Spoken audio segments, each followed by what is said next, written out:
Folks around the table, people in the gallery. And I call this back to order at 6:30.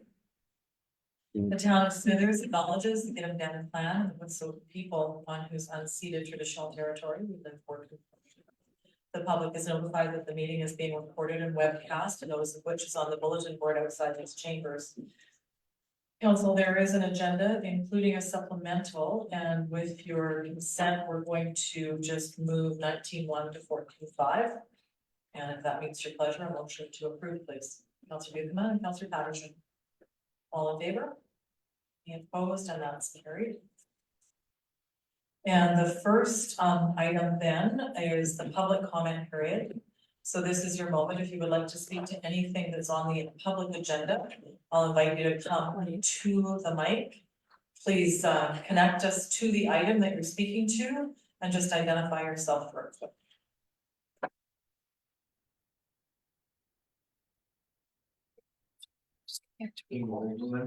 Just the microphone. Sorry, if you don't mind. Thank you.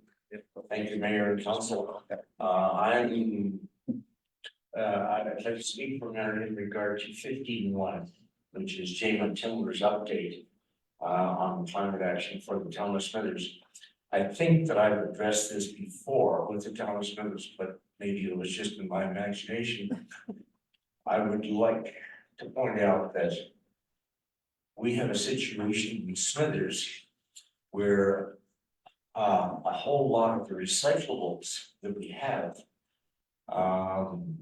to go all the way almost to Telqua. So we have probably 50 plus vehicles every day that are trucking out to the waste station in Telqua. And I'd like to encourage the town of Smithers to think about collaborating with the regional district to see if we can find a location here in town that would be suitable for the residents of Smithers. It's not so much an issue for the people in Telqua because most of them come to Smithers anyway to do their shopping.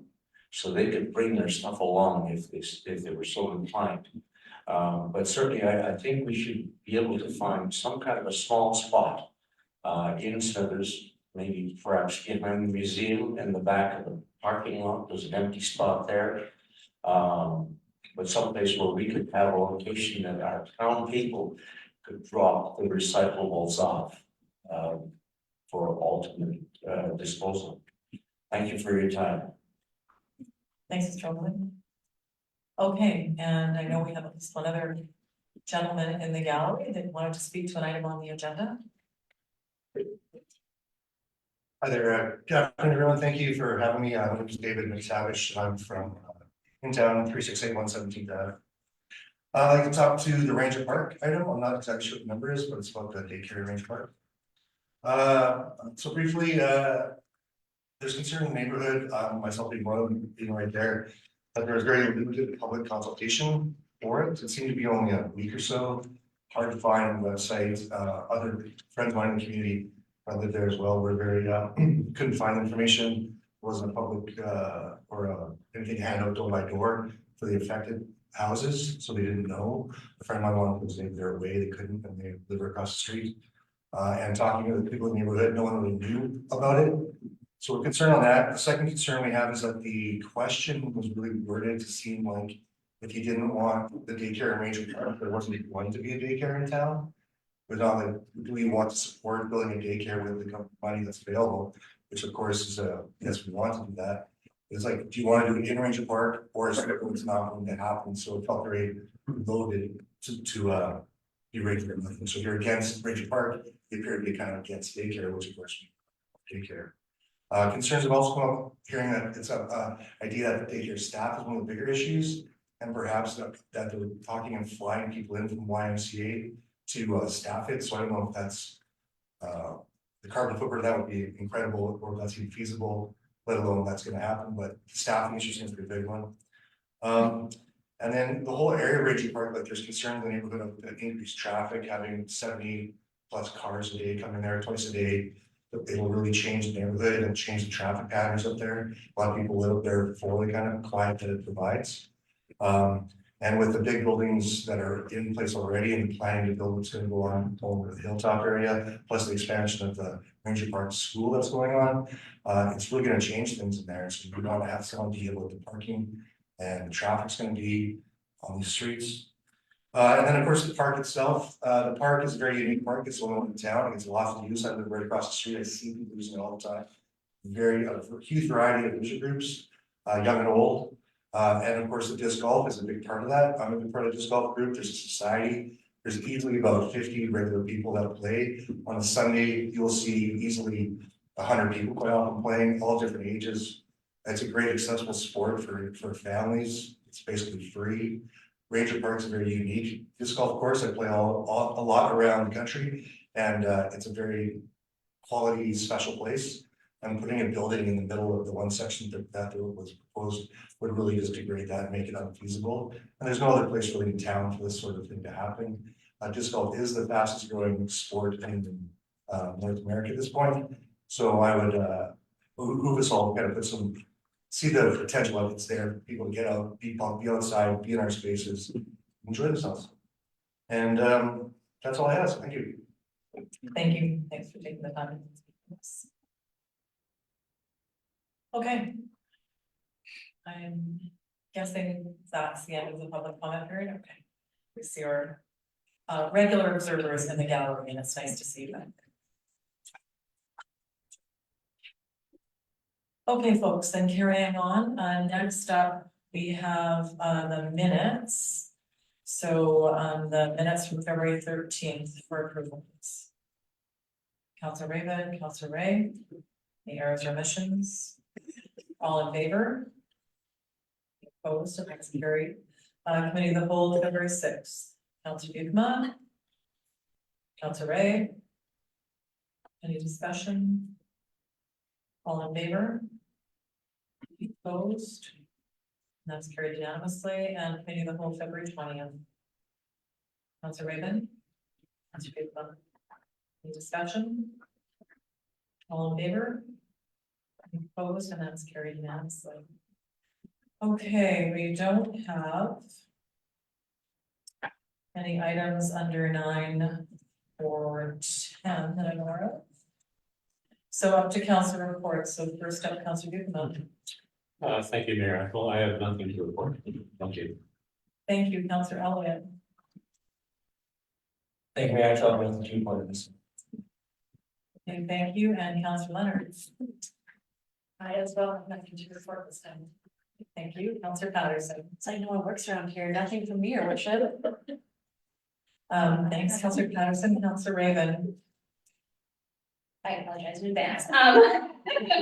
Sorry, so February 15th, I attended the Access Smithers meeting, where they just went over some of the issues they've been working on. And then in March, they're actually going to do a deep dive to see what their role is going to be going into the future. Since Smithers now has an accessibility committee, then they're kind of thinking that they'll be able to take a step back from certain things and focus on perhaps more of the areas that are fall under federal and provincial jurisdiction. So that was interesting. And then later that afternoon, I attended the public engagement session that was here in Town Hall for several hours regarding the Ranger Park and the potential childcare facility. On the 17th, there was the masquerade hosted by the BB Arts Council. So they did a spotlight showcase. So they would play music and have lights going. Then the lights would turn off and a spotlight would come on, and they would have a different representation of the different types of arts that they support. So there was painters, musicians, poets, and so much more. It was a fantastic evening, which I had to leave a little bit early because I wanted to catch the third period of the Steelheads game. It was their last game of the season. Unfortunately, it was a loss, but I want to say thank you to all the players and volunteers for a fantastic season and looking forward to the next one. Then on the 19th, there was the public skate for Family Day sponsored by the town. And they also had BB fritters on site. So I got to fritter the day away. I've been waiting all week to say that. It was lots of fun. There was over 140 people that participated, all ages. It was really good. And then there was also the drummers in the lobby. So it was a great way to be welcomed into the space. On the 20th, the Regional District of Bulk Meeting in Chaco hosted a Open house on the changes that are coming to the transfer station, specifically surrounding renovation waste and building materials. There's been concerns raised about asbestos, so this is all surrounding asbestos and what they're going to be doing moving forward. So if there's any DIY renovators or contractors in the area, reach out to the RDBN. They're going to have all the information, and they're going to have more sessions coming up. On the 21st, I was able to do the welcome for the town of Smithers at Rock Talk 2024. It was a great morning. I only got to hang around for a couple hours. But one of the key figures that struck me was the fact that $444 million was spent in the Northwest for mining exploration in 2023 alone. So that's significant for our area. That evening, there was the Smithers Citizens on Patrol meeting at Sunshine Inn. They are officially a society, which means they can actively start recruiting volunteers. So thank you to Lauren and the board of directors for that. Then on the 23rd, there was the family hockey tournament that was hosted by the Friendship Center. It was postponed due to a death in the community. It was supposed to happen the previous week. It was lots of fun. There was a lot of us out there. I do not play street hockey typically, but that was a really fun event. There was over 20 participants. And definitely thank you to Shireen and all the volunteers. It was lots of fun. And finally, on the 24th, I volunteered at the St. James Soup Kitchen. It was a wonderful experience. And the one thing that the organizers would really like to get out to the community is that the soup kitchen is not just for people in a hard place. It's about community and connection. So they encourage everyone to stop by, have a bowl of soup, and just chat. It's a really interesting place to visit. There was a lot of seniors there that just really wanted to have someone sit down with them and share a meal. So I really enjoyed that experience, and I'm looking forward to going back again. Thanks, Councilor Raven. Been busy. Councilor Brady. I was just thinking, be careful, you might burn yourself out. Just a couple things. I also attended the Ranger Park consultation. I unfortunately thought it was going to be busier later, so I missed a lot of the bulk of the traffic, but did have some good conversations. The other thing I wanted to highlight is just attending the regional district for Mayor Atchell. Just one thing that you said about the contractors meeting, just that's about changes around construction waste, and that's for the protection of the workers, both in the construction industry and at the RDBN from asbestos. That's the main focus of that. And I was able to thank their staff for attending that. I heard it was a little acrimonious. So, and the other thing that I kind of maybe wanted to highlight out is just something that Mr. Urban said about the distance traveled. I learned about the pilot program for ag plastics, and the stuff comes all the way from wherever it goes to Whitsett and waits to be baled and then it's shipped to Quebec. So it's a good start, but there's definitely some distances being traveled there. Thanks, Councilor Ray. My report is there. The only, so if there's questions on any of it, I did take time to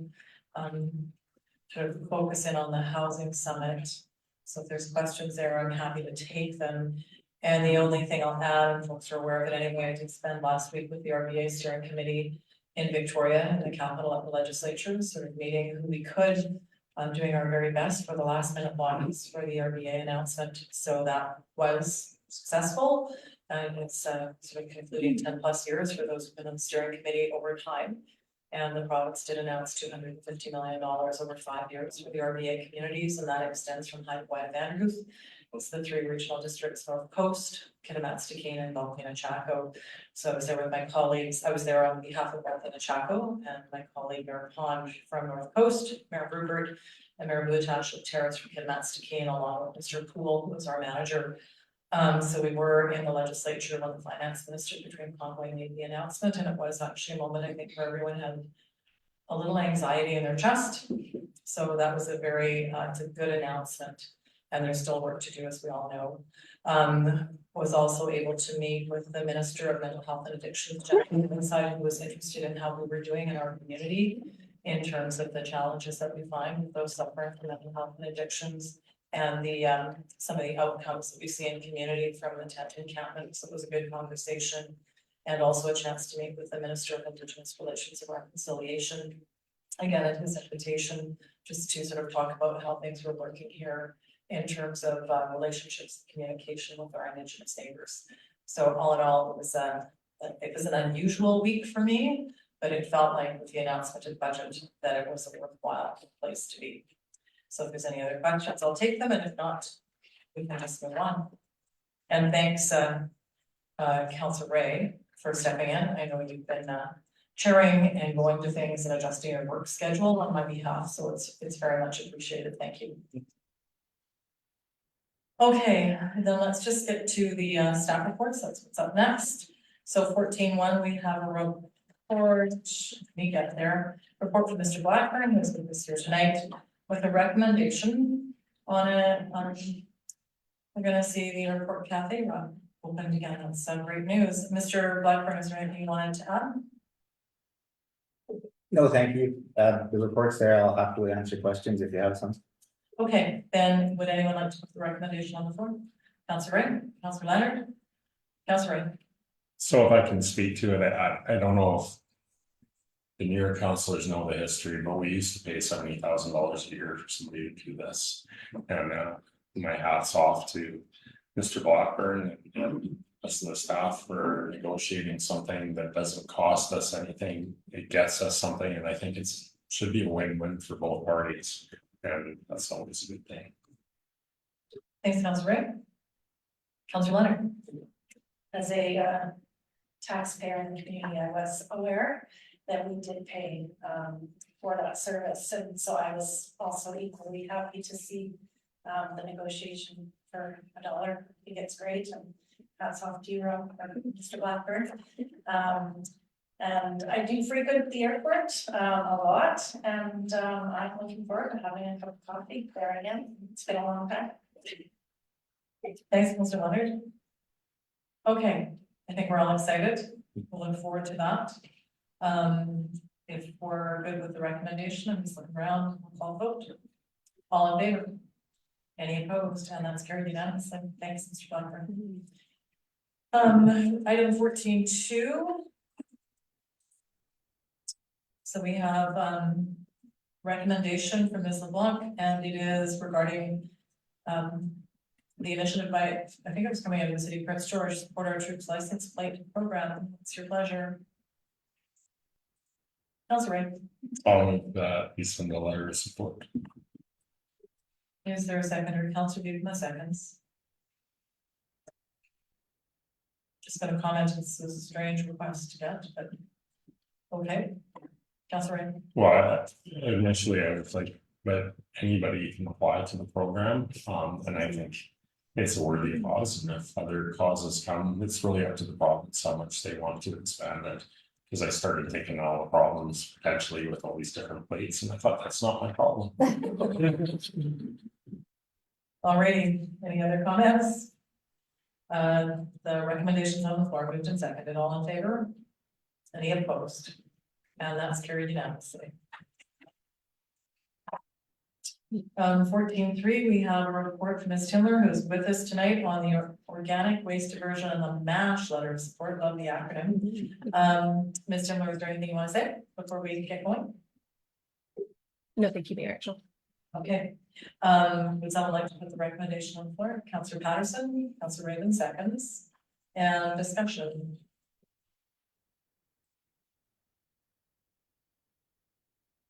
Okay. It's good. I like this one. Not surprising. So those are my comments. Okay, not seeing any more comments. All in favor? Any opposed? Okay, and that's carried unanimously. Thanks for your work this time. 14.4, we have a report from Ms. Chandran, who is with us. And this is on the child care incentive policy with a recommendation. You want discussion first? You moving? Okay, Councillor Reagan moves. Is there a seconder? Councillor Leonard seconds. Okay, discussion. Councillor Reagan. I'm for it because I've already stated I'm not a big fan of the revitalization exemption. That's a large amount for a new building for everybody else to pick up. But other than that, I think the small amount to add to, that we're supporting to add to a residence, I can get behind that. It's just not a big fan of the new builds, but who knows if that's even gonna happen. Sorry, Councilor Ray, just for clarity, I think I misheard your first words. Were you opposed to it or? No, I'm gonna vote for it because I already was able to, but I did want people to know I'm still not too happy about that part of it. Okay. I just have a question if no one else does, and it's just on, the revitalization tax exemption that we have downtown. This might be a memory test for either Mr. Allen or Ms. Chandler. The one that we have for the downtown business adding, residents, is that a 10-year exemption? I can't remember, and I didn't look it up. Okay, I'm seeing it on, Mr. Wallace says it's 10. 10 years, 100%. There we go. Okay, thank you. Okay. Oh, Ms. Chandler. Like this. Ms. Chandler, go ahead. Sorry, there was some communication error with, I think so this program, the DRT that we have here for downtown, that's 5 years, 100% municipal tax exemption for the entire assessed value of property. And what we are proposing for childcare is 10 years, 100% exemption, only for the asset value of improvements. And just one correction, sorry, Mayor. So for the DRT, the exemption varies between 50 and 100, depending on the density. So there is no such differentiation for this one. It's 100% blanket exemption on improvement value. Thank you. Thank you. That was a memory test for you. That was great. Mr. Wallace. And since this topic is on the table, while the revitalization tax exemption will exempt municipal taxes, it shouldn't be overlooked that new value, however, will increase parties sharing school taxes, regional district taxes, hospital taxes, and so on. Thank you for the reminder. I think this is Councilor Ray is being reminded why he doesn't like them. Councilor Patterson. Thank you, Rachel. So just a question to Ms. Chandran. I thought that we would only do the tax exemption for the non-for-profit organizations. Ms. Chandler. Thank you to Councillor Patterson, to Mayor Agile. So this is the revitalization tax exemption as we are proposing. It would be applicable to both profit and non-profit, because currently there are very few incentives that are available to private providers. So this is one way that the local government can support private providers. Thank you. Thank you. Councilor Patterson. Thank you, Worship. So I would just say, like similar to Councillor Ray, I just think a lot of organizations or industry in Arcadies and across the province are struggling with labor shortages.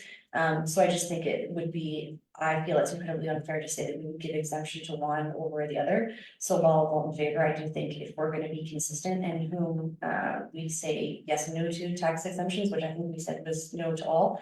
Obviously, in this case, we're making an exemption on the exemption. So yeah, I just want to say I'm also concerned about that. Thank you. Councilor Patterson, just for clarity, because I saw a few, okay, Mr. Schroeder.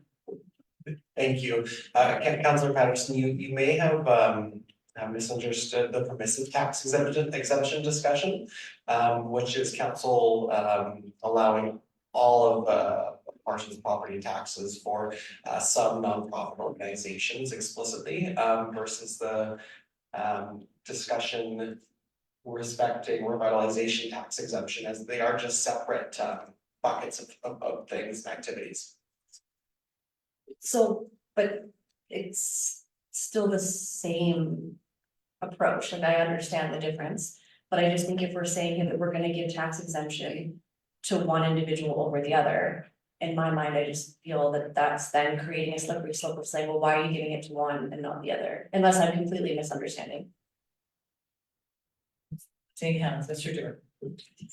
So the revitalization tax incentive, the purpose of it is to encourage people to put particular uses on property. And so here, basically, you're saying if you develop a daycare, we're gonna give you tax exemptions, and that's supposed to encourage people to develop daycares within our community. And then the permissive tax exemption is quite often something that municipalities are allowed to do or not, or choose not to do. And that's basically just providing a tax exemption to nonprofits or, a variety of different community stakeholders. Yeah, I'm gonna take one kick at it, is, yeah, I mean, it's fine to land on the side where you don't support them.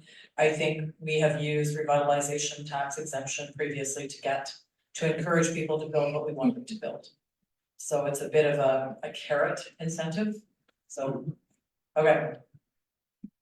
I'm sorry for asking about the downtown thing, I created a little bit of, but, Councilor Beaver. Thank you, Mayor.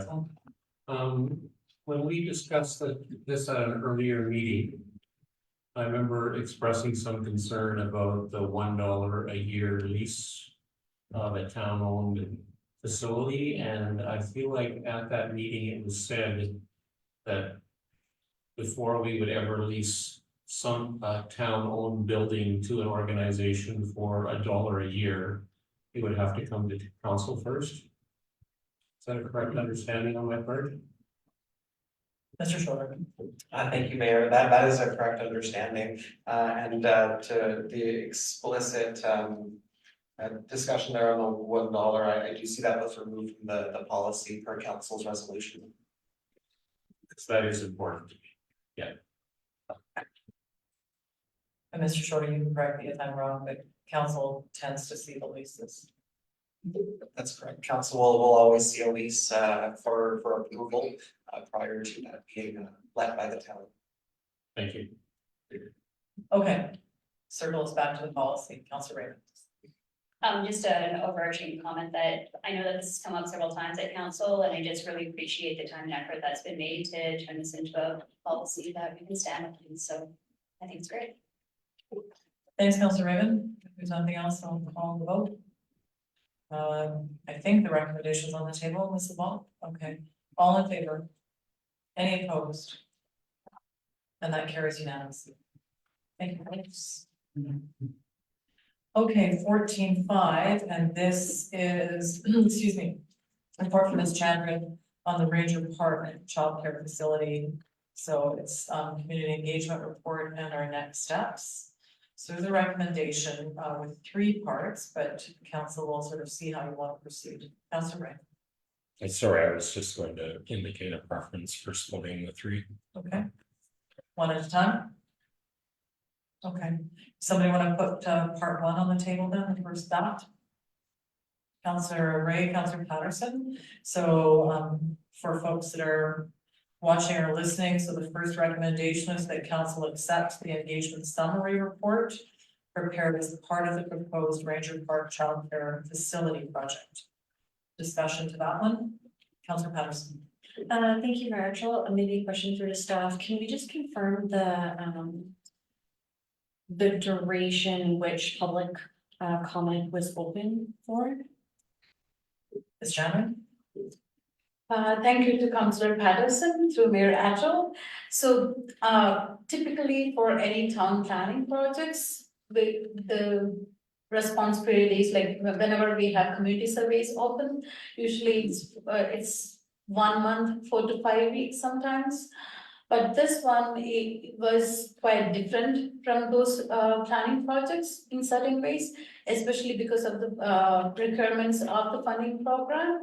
And also the engagement objective was to get a quick understanding of the community's opinion on this proposed location, and also any kind of considerations that can inform the design process.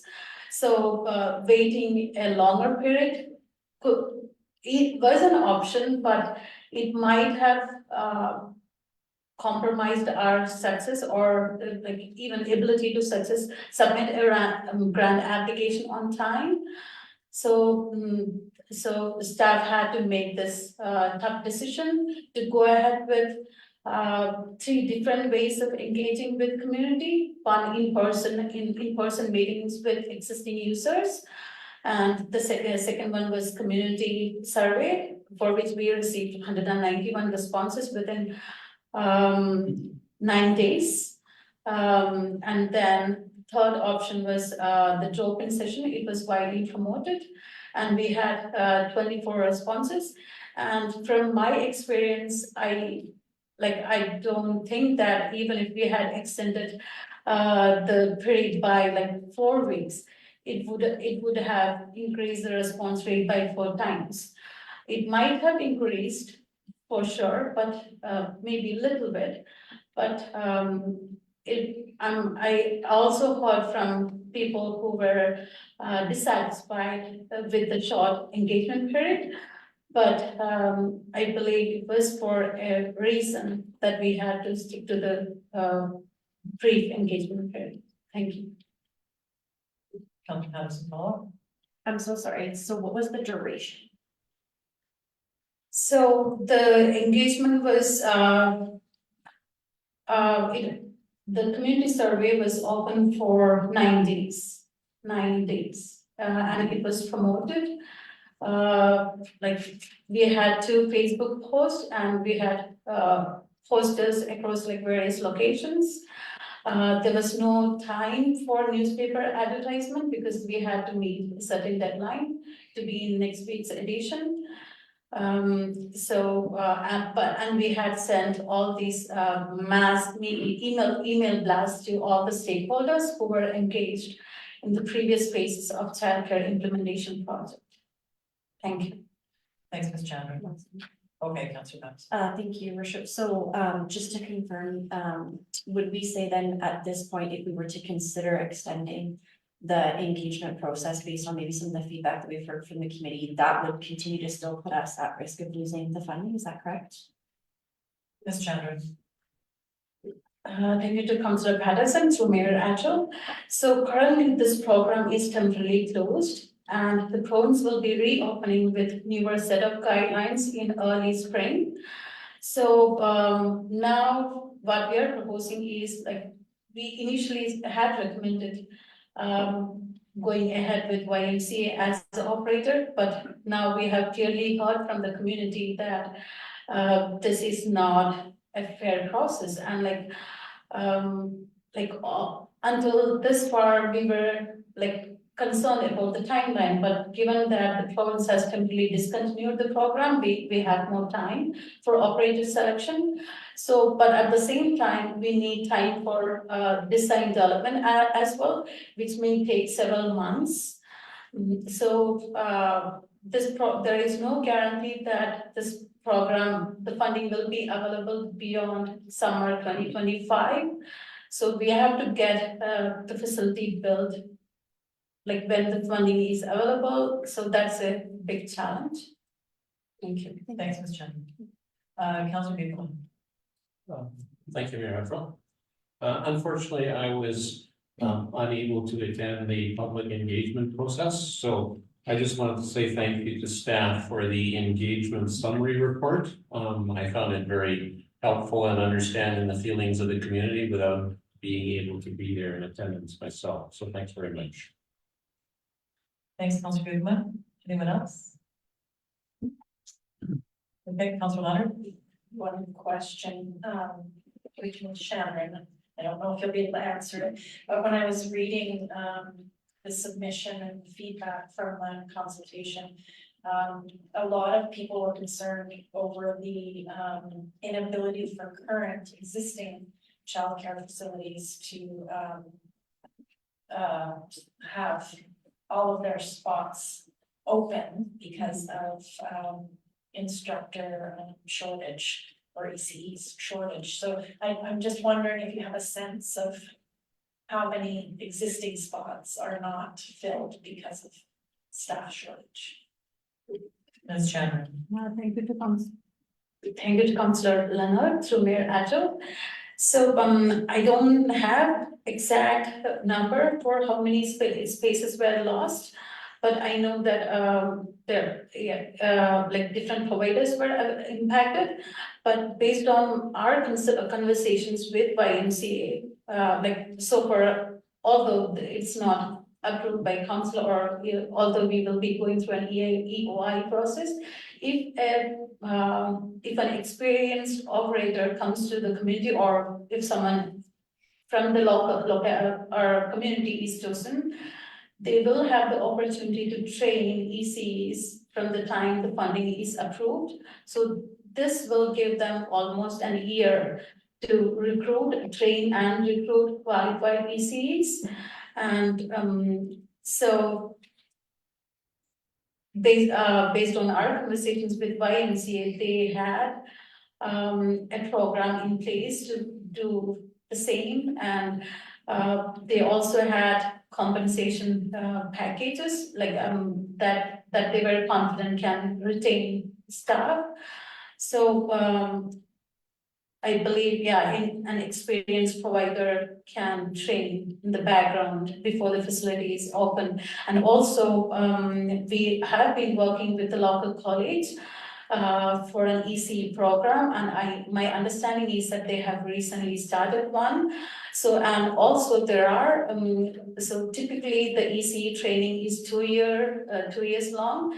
And these days there are many colleges that are also offering an expedited 12-month program, which is not necessarily inferior in quality compared to the 2-year program. Thank you. Thanks, Ms. Chandra. Any follow-up, Councillor Leonard? Good. Councillor Raven? So I was able to attend the open house session that was here, and I was not surprised by the results. I was not surprised by the results of the online session either. It's been an issue for years. We've been hearing this. I've actually found this has been one of the easiest kind of issues that have come forward to get feedback on. Anyone that I've seen with a stroller on Main Street, I ask the question, hey, are you impacted by the lack of childcare? And let me tell you, people want to talk about it. So I have been hearing, I think this started to come forward to council last fall, and I've been diligently having lots of conversations about it, so I wasn't surprised. One thing that I do want to recognize too with the feedback is there is some confusion about like the grant funding. So I know some people are asking about if we could pair it with a multi-use facility, and just highlighting the fact that this specific kind of provincial grant is strictly for childcare. There was concerns about trees. I know there's some social media posts that it was all going to be clear cut, and I know that that's not going to be a thing. And then another piece to add on to what Ms. Chandra was just talking about too is School District 54 also has implemented an ECE program in our high school, so that grade 11 and 12 students can take their ECE training. And when they graduate, they're an ECE. So I want to thank everybody for their feedback. I think 191 online submissions for 9 days is quite strong. And yeah, I just want to thank everyone for their time. Thanks, Councillor Raven. Councillor Wright? So first of all, the motion is for the actual engagement summary report. So I just want to commend staff for getting what they were able to get together as quickly as they did. It was short, and I think if you read through tonight's agenda and know what's going on in the province is definitely moving away from public consultation and allowing public consultation, and that's a bit of a concern that I'll bring up a little later. But I do want people to know that the staff did the best they could with the time allowed.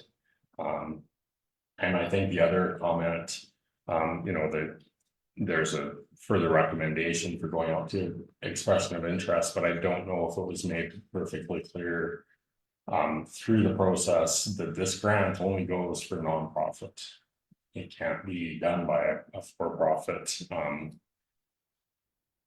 provider. So, I think we're doing the right thing. Well, I want to speak to that, but that is a big part of why maybe some consultation with local daycare providers wasn't done along with the time. So I'm happy to accept the engagement report. Thanks, Councillor Wright. I'm happy to accept it too. I think one thing, and it won't be the first time it's been mentioned at the table, and it's a bit of a tricky thing, and it's the number of meters where we actually notify people with letters, and it's kind of bitten us a few times before, and I'm just gonna put it on the table as something we might wanna consider going forward. You know, that's kind of the requirement, but perhaps it's something we can do more fully. And I know in specific cases in the past, we've extended that.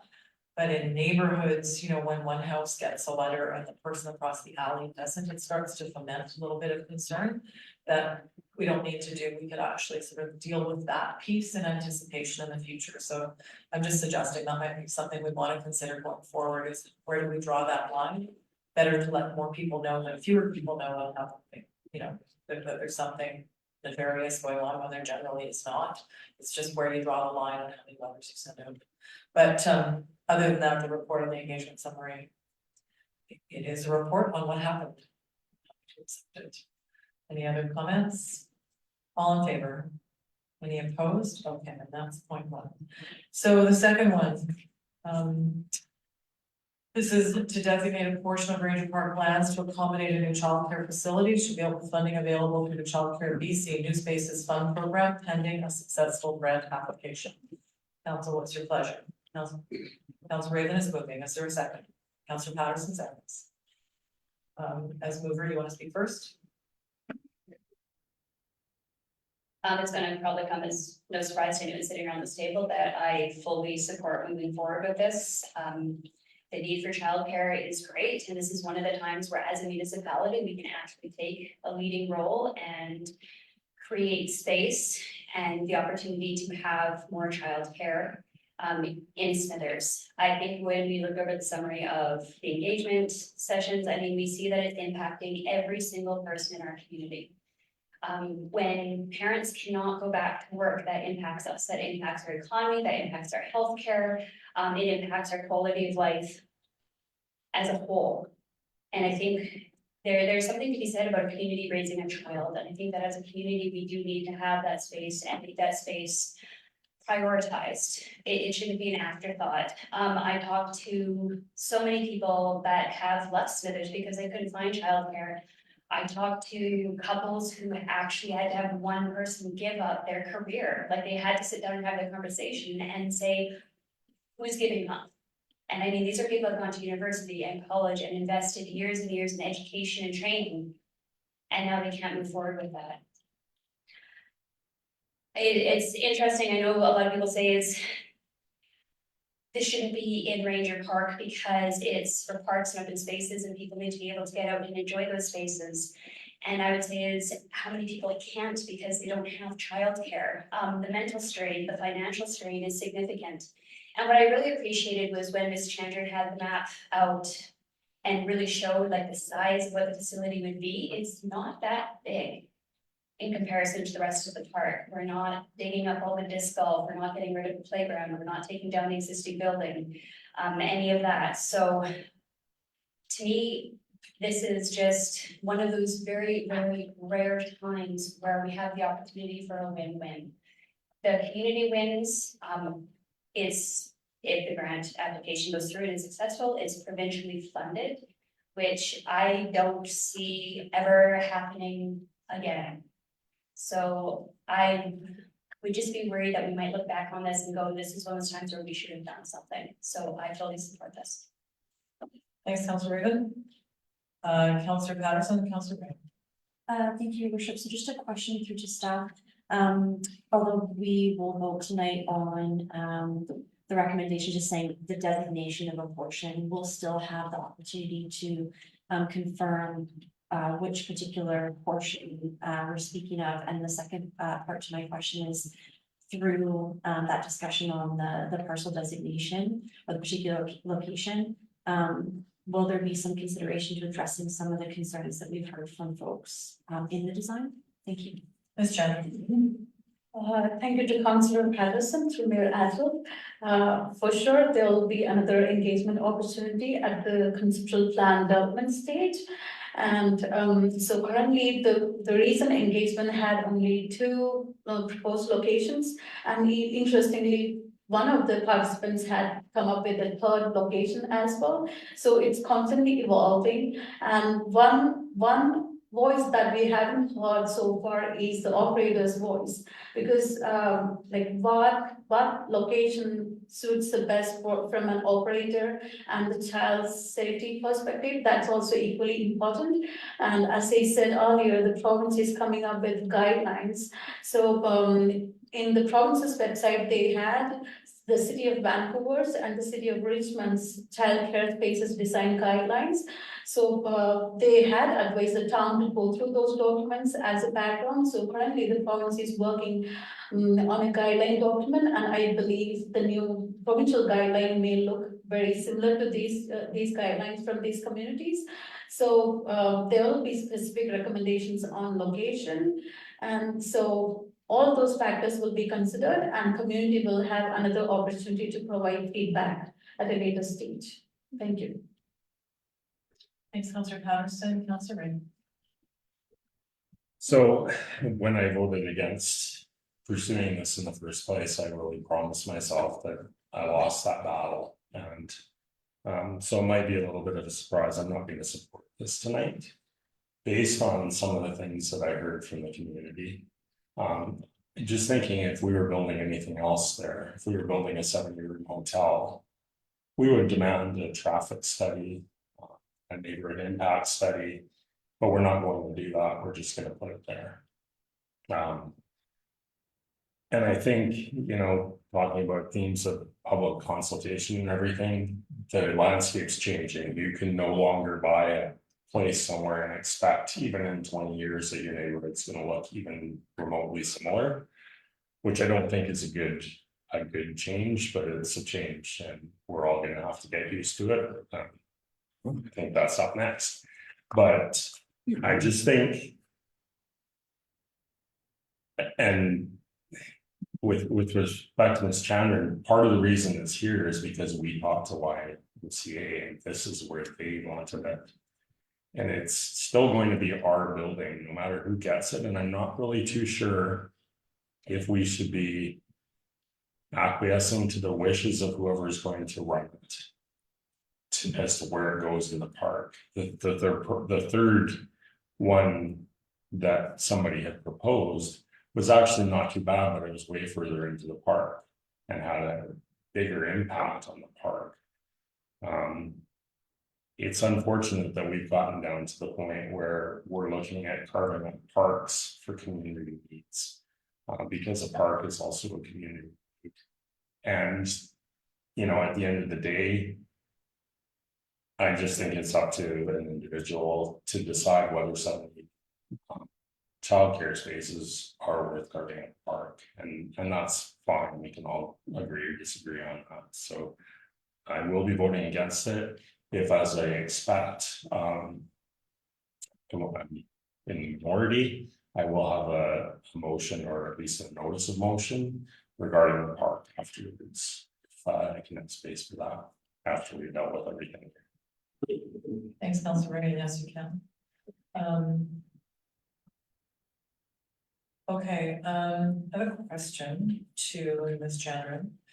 With this particular that council authorized, if that doesn't pass this evening, or if it were postponed, what does that do to the planning cycle? Is there room, is there time to not do this tonight? Thank you to Councillor Mayor. The only issue would be it will delay the entire process. Yeah, it will be up to council whether alternate locations are explored, but it will delay the entire process. And so for clarity, you said that the Ms. Chandler indicated that there will be another intake period, and has that timeline been identified? Thank you to Mayor Ashel. So we don't know exactly when the new application under the new guidelines will be open, but hopefully it will be in sometime in spring or early summer. So the plan was originally, like when we started working in October, November, the plan was we will have all the conceptual drawings under the old guideline, and we can submit the application before it closed recently, but we couldn't meet that. But given that we have to now go through this extra expression of interest process for operator selection, it will be highly unlikely that we will be able to submit an application in early summer. I believe the best we can aim for is the end of summer or early fall. This will, if we go ahead with this timeline and if we are successful on our grant application, then the earliest construction would be next year and aiming for an operational date by the September of 2025.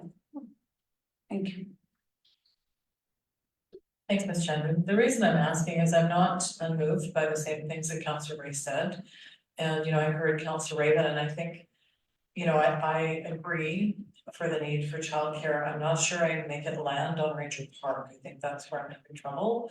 And I realize we've been walking down this, and it is, you know, it's the risk we take when we start down a path, even with reservations. But I am compelled by some of the things I've heard in terms of neighborhood impact to neighborhood and the park. I've got to say, I'm having trouble with that, you know, actually changing the use of the park. Because once it's done forever. Whether or not the use of the building changes in the future, the building will remain used for something. We're not going to take it down. So that's the reason why I'm asking about a delay. So I guess I remain to be persuaded on this, but I'm having trouble with the park. That no matter what, if we put in a building that will house up to 70 spaces, then it does come with the parking. It has to have, you know, there's lots of things in the park that are beautiful for childcare. There's playgrounds, there's only outdoor and associated spaces.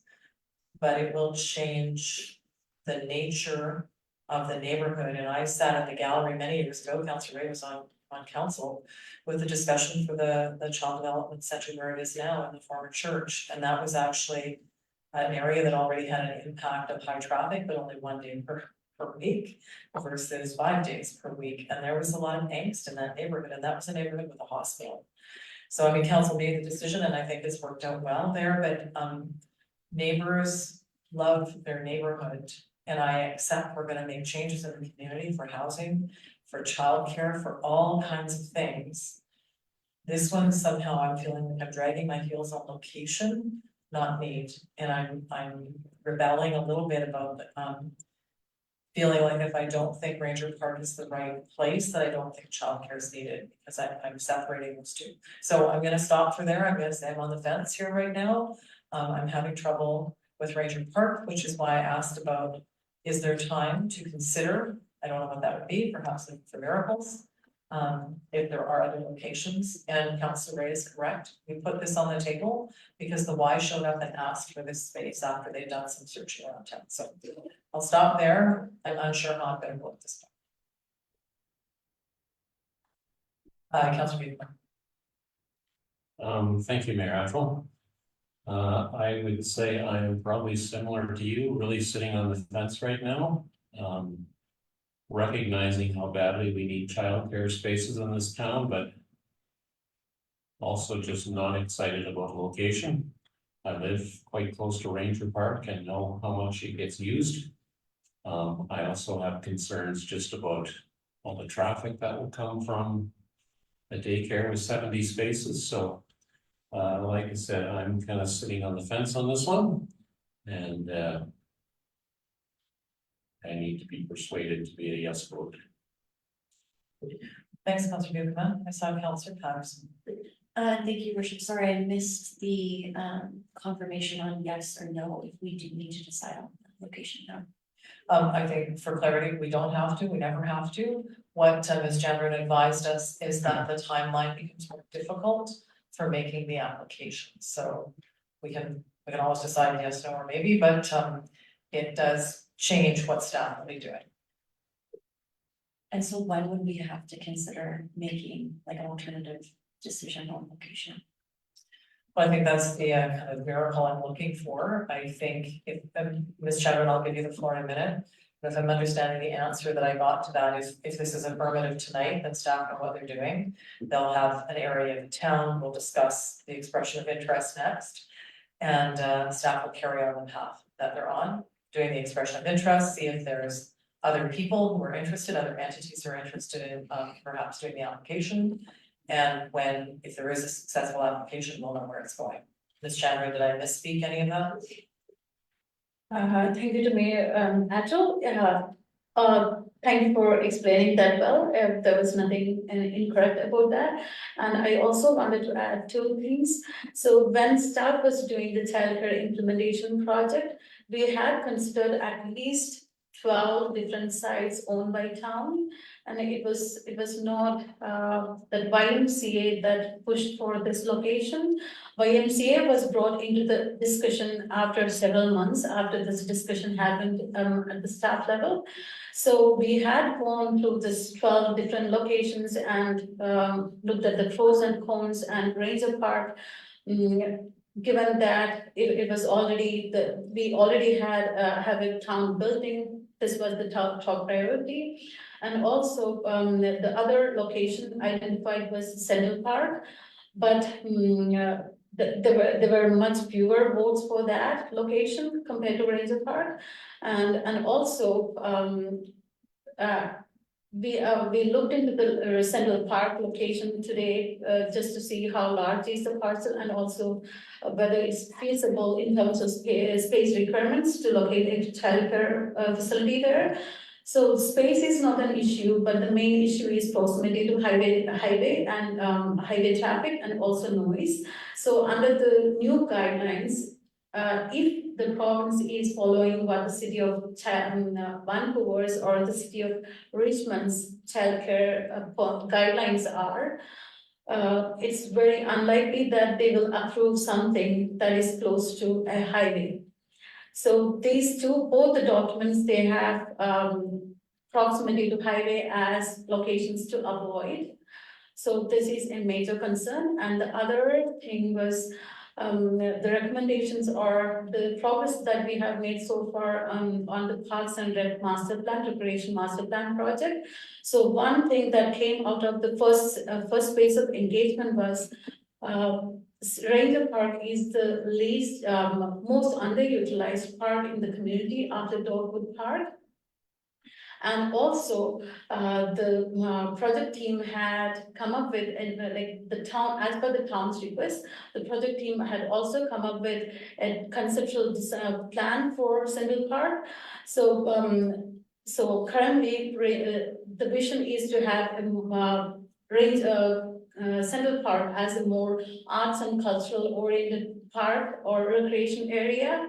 So, and the other option was considered was Rim Library. So it's an excellent idea to have a childcare facility in a library building, but currently we don't have any grants approved for that project, and this particular grant is completely for childcare, so there is no funding available for the other components.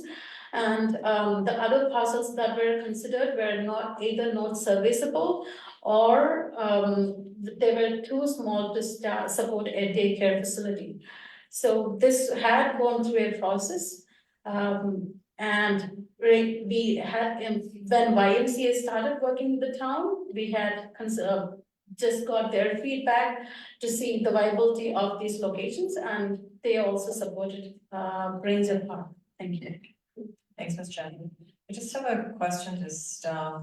Is it possible to put a map of the park up?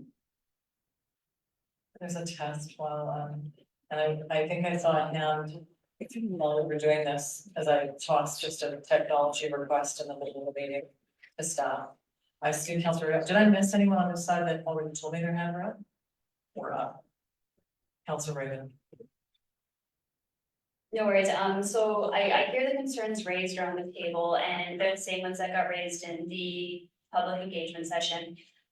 One thing I think we also have to highlight is that in that public engagement session, 81% of respondents supported Ranger Park. So I know that that's not everybody in town, but I think that we do have to take a moment to recognize that of respondents, 81% supported using Ranger Park. Also, a park is a fantastic space for child care. It's out in nature, it's where they go. Also, one of the things with Smithers is its walkability and bikeability. So there will be an increase to traffic, but not everyone that goes to the daycare will be taken by vehicles. Though of course, we definitely have to make sure there's ample parking concerns covered. I just think back to so many conversations around this table, and the one thing we always circle back to is we don't have town land. Or we have a significant lack of town land. I racked my brain to think if there was any other piece that we had that also, not only did we have, but would I be willing to give up for childcare or would be suitable for childcare? And what I kept circling back to was Ranger Park. I support having a childcare facility at Ranger Park. I think it checks all the boxes. I remember Central Park has come up several times, and I know my concern, highway is very similar. It's a park, but it's not a park in the sense that you don't go there and play, you don't go there and it's quiet. We had many of the disc golfers, or maybe we had a few of the disc golfers show up at the public engagement session, and two that I talked to said that they were quite supportive. They were initially very, very worried because they thought we were taking disc golf out. And then when they saw the map, they said, oh yeah, no, we're good. And I just think that a park is a place for children. So if we can add 70 children to that park, I think it's fantastic. Thanks, Councilor Raymond. Councilor Raymond, thanks for putting the map up. I appreciate that. Councilor Ray. So not devil's advocate, but if we're going to build one, that's gonna have to be in some kind of park. I find it a little ironic that we can't build you know, I wouldn't want it in Central Park either, but there's a school right within a block of the highway at Walnut Park. So it seems weird that that's a concept. I mean, if you're in daycare, you should be watching the kids, not letting them wander around on the highway. But anyways, I wanted to kind of go to a point. I don't think we can take statistics saying 81% of people are in favor of it, because what people tend to do is solve their immediate problems. My immediate problem is I need somebody to look after my child, and that's a valid concern. What we're trying to do here is look forward for the whole community, and if we start carving up parks, when those children grow up and there's nowhere to go and relax in the park or what have you, they're not going to want to stay here. And I think, you know, it's not a reason to not do something, but I just think that, you know, there is going to be a disruption to the park. I'm a little concerned that disc golf seems to be taking ownership of the park as well, because I've been to places where you couldn't use the park anymore because there's a disc golf. And I don't think that's the case here, but I just wanted to throw that out there. But people do look to immediate needs, and our concern is to look long term, and of course sometimes we don't. But I really think we're constrained with land. We could go up in other places, but when we start building single story buildings in a park, we're losing the plot. Thanks, Councilor Ray. Okay, Councilor Lane. I'll just wait in a little ways. I do support the child care initiative and the second recommendation. I think it's not 81%, 200 and some people showed up to vote. Show the support is not, I don't know if it sets a big representation of the community, but I also think that the size of the building isn't really intrusive on that area. Parking, yeah, might be a little bit of a concern. Should we not maybe make the childcare building smaller if it came to that? I don't think that the building like huge. We could start small. I don't know if anyone has an appetite for that. Just to make it less intrusive, and then you can see where it goes from there. We're not beholden to anything, of course, by saying yes to this, I don't think. Yeah, I just support it. I think it's a big need in the community, and I think we all have our own ideas about it. It doesn't benefit me directly, but it does, because I think if we don't have, you know, I saw some letters from nurses and or comments, having to drive 45 minutes to drop their child off with a family member, then drive all the way back to Smithers to provide service to me when I have to go to the hospital to get medical care. So if that person doesn't have childcare, they can stay home for the day, maybe there's a shortage of nurses at the hospital. We've had this not that long ago. So that's my rationale for supporting it. I think nothing is pretty, nothing is perfect. Everyone doesn't love everything all the time. I don't, you don't. And it's easy to say, yeah, put it there and go for it, but yeah, I think we need to weigh it out, of course, but I still do support the gist of the project and just the idea behind it. Thanks, Councillor Elliott. Councillor Goodwin. A question for Mr. Allen. Find it really helpful to be able to look at that map on the wall. I know where the boundaries are of the park. As far as Main Street, 16th Avenue and Princess go. What are the actual boundaries of the park? The remainder of the park? Thank you, Councilor Buchmann, to Mayor Mitchell.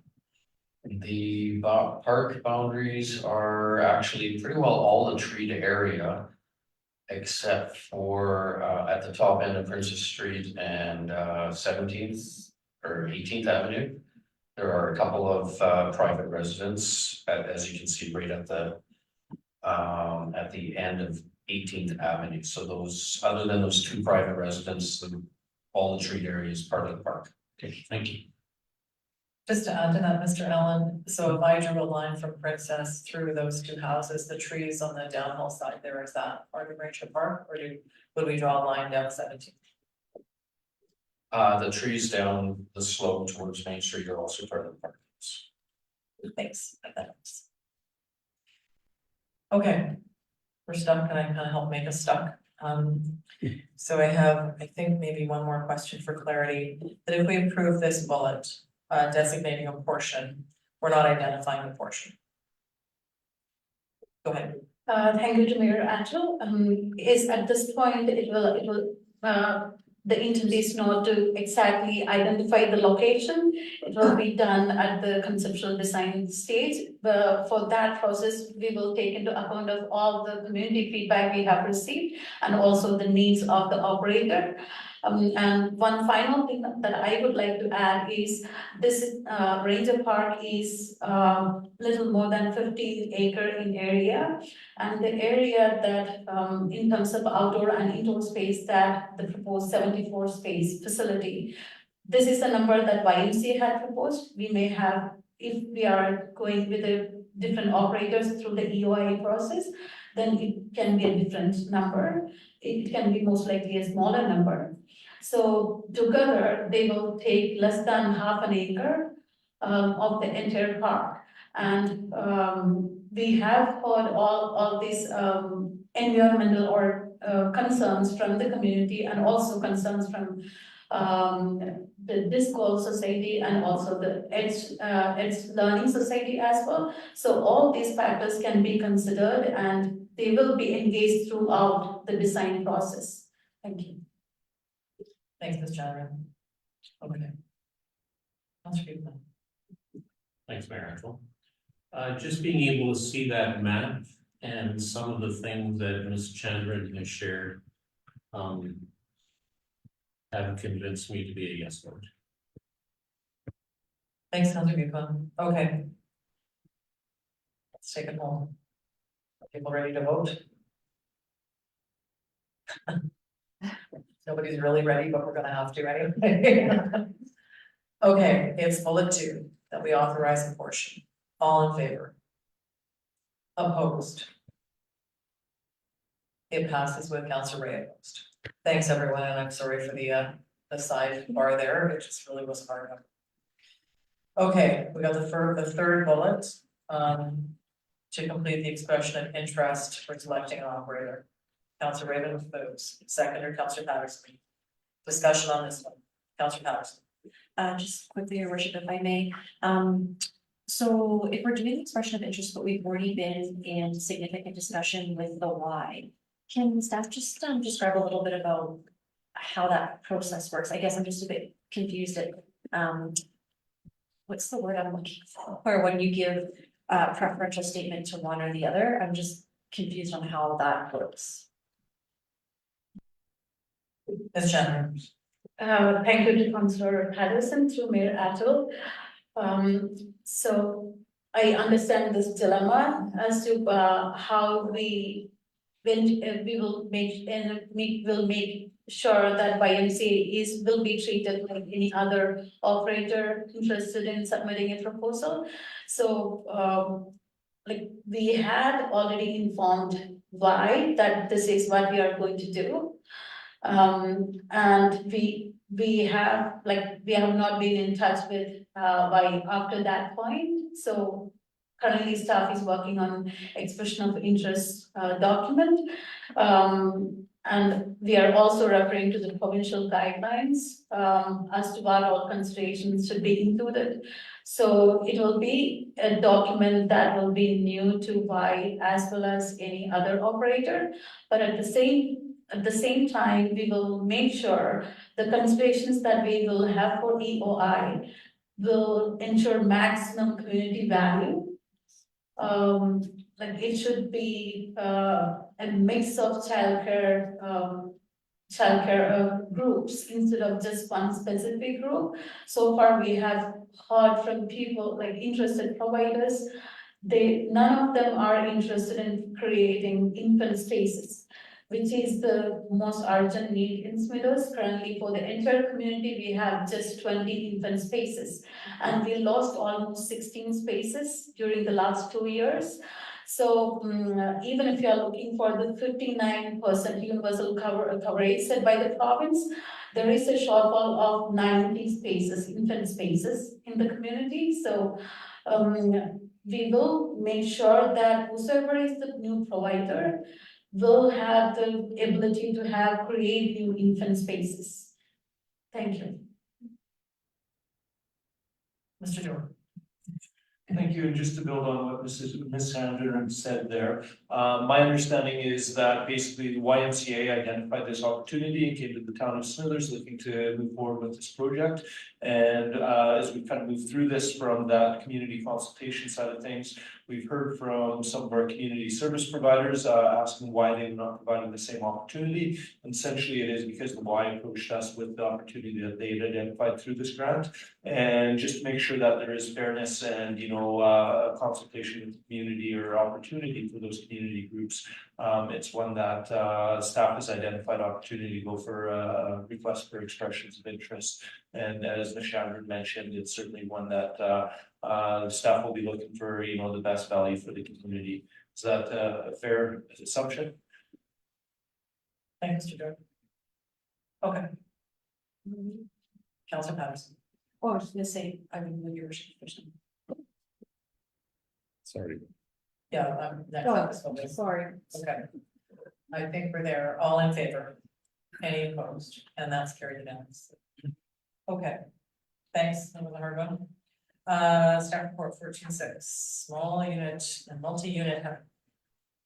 Oh, I'm sorry, Councilor Ray, I said I give you time, thank you. Yeah, so I didn't want to put this in my council report because I didn't think of it in time to turn it in, but I also didn't want to foreshadow our conversation. And if people feel that they need more time to think about this, I'd be happy for somebody to move postponement because this isn't really the way. So Ms. LeBlanc, I do have this written down. I can show you later. And I'm happy to read it out again if somebody wants to. I move the council direct staff to prepare a report on the process necessary to formally protect Ranger Park such that any further non-park development after the child care center begins construction would require voter consent via referendum. Seconder. Councilor Newcomb, seconds, Councilor Ray. Yeah, so I just. If we're gonna go down the part, we need there's nothing wrong with using a park if the whole community wants it, but we're making decisions for the whole community. I remember when Chandler Park was proposed for something else. And the community rejected it. I would just think that the community needs a chance to weigh in on decisions like this. Notwithstanding this, that can go forward, but any future use, because Ranger Park has come up the entire time I've been on council. Anytime anybody wants to do something and they don't want to look for their own land or whatever, it's always been Ranger Park, Ranger Park, Ranger Park, so. Council. Mr. Allen. Thank you, Mayor. I can just share a little light on Ranger Park and the method of protecting parks in the community. There are two types of parks. One is dedicated by subdivision, and the other one is just a designated park. The case with Chandler Park, it is a dedicated park. So it is legally defined as a park, and that does require the referendum or the voter assent procedure to either change that park or dispose of the park. The case with designated parks such as Ranger Park, we're not 100% sure if that was gifted to the community from the province or if the municipality purchased it, but it is not dedicated legally, and but staff can bring back a report as Council Ray is moving on to because there will be the staff will have to research that a little bit to see what would be required to bring that designated part into the legal dedication process. I'm not sure how that works, and we can report back on it. Thanks, Mr. Allen. Councilor Patterson, with your hand up. Did you want to? Yes, your worship, if that's okay. I guess the only reason why I wouldn't vote in favor is just because I would love to be able to have a conversation, maybe at the committee of the whole, where we talk about all of the parks, just so I can have a better understanding about what implications voting in favor of this for Ranger Park, like what precedent that might set for the others. So that's just why I won't be voting for that. Councilor Ray, I have a question for clarity. Yeah, so I would assume that the process would be the same for any park that we wish to protect. I just think I heard from the community, you know, the park's very important to them, and so we've given up a bit for something that's important to the community as well. But I think if you live in the neighborhood and you use the park, I think just even that assurance or potential assurance that there won't be anything else might help the impact of the child care center as well. Thanks, Councilor Ray. My question to staff just really relates to the ongoing Parks and Recreation Master Plan and whether or not there is something included in there that identifies designated versus dedicated parks. And if not, where I'm going is I'll just sort of spew it all out, that we get a report back on designated versus dedicated. Sort of it, and I might go toward postponement for Councilor Ray, but that we know what's dedicated versus designated. We can look at the whole works, and maybe what we want to do is dedicate the parks. And then that kind of it might be more than just Ranger Park that we want to have a look at. So that was a lot of stuff. So Mr. Allen, if you want, or I'll go to Councilor Ray while you're thinking.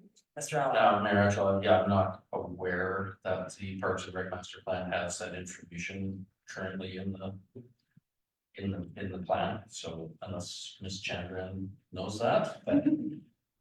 Thank you to Mayor Angel. My understanding is that the works done so far hasn't distinguished the parks into dedicated or dedicated. It's treated as a single category. Thank you. Councilor. So I purposely didn't put any kind of time frame on this. I think staff could bring it back when it's appropriate. I would be in favor of dedicating every park in town, but I wanted to bring it up in relation right now while we're thinking of it. And so, you know, anything that pertains to Ranger Park, it also pertain to any other park we wish to protect. And if staff want to wait a couple of months to bring it forward until the Parks and Recreation or master plan is done, that's okay with me, but I don't trust myself to bring it up at the appropriate time. Thanks, Councilor Ray. I guess I'm just gonna take a pause here for staff to consider what I'm about to say.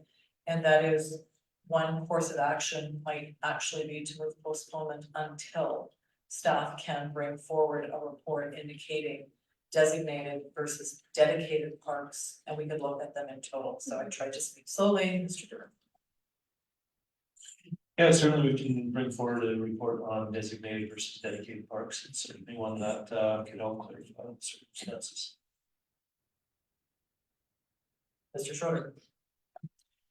Thank you, Mayor. In terms of timing, knowing that there isn't a time constraint on this, council could pass this and, you know, potentially looking towards, Mr. Allen for a comment, just deal with, and present this report when there's an opportunity to pass it through. Thanks, Mr. Schroeder. I guess I'm trying to expand on what Councilor Ray is saying. I think I'm interested in knowing what's dedicated and what's designated. And I'm with you, Councilor Ray. I think we ought to take seriously what carving up the parks, even though that's what we've been discussing tonight. So I wouldn't mind looking at dedicated versus designated, and then taking a look at the whole shebang at the same time, and perhaps moving them to dedicated. And we know we've got other places that we talked about dedicating before. So this might be the opportunity to look at it. So if your motion passes as is, I think I'm gonna make, all right. Can you read your motion? Because maybe there's an amendment. Yeah, we could also just amend it to include a report on that. Can you read the motion, please? Yeah. Thank you. I'll move that council direct staff to prepare a report on the process necessary to formally protect Ranger Park, such that any further non-park development after the child care center begins construction would require voter consent via referendum. And so there's two ways we could just make it, well, I wanted to make it specific so that I didn't want to make it look like I was trying to block the child care center. But we could just tap on something about and also include a list of dedicated versus non. Okay, I see, Mr. Durer. I'm thinking it might require a separate motion to go.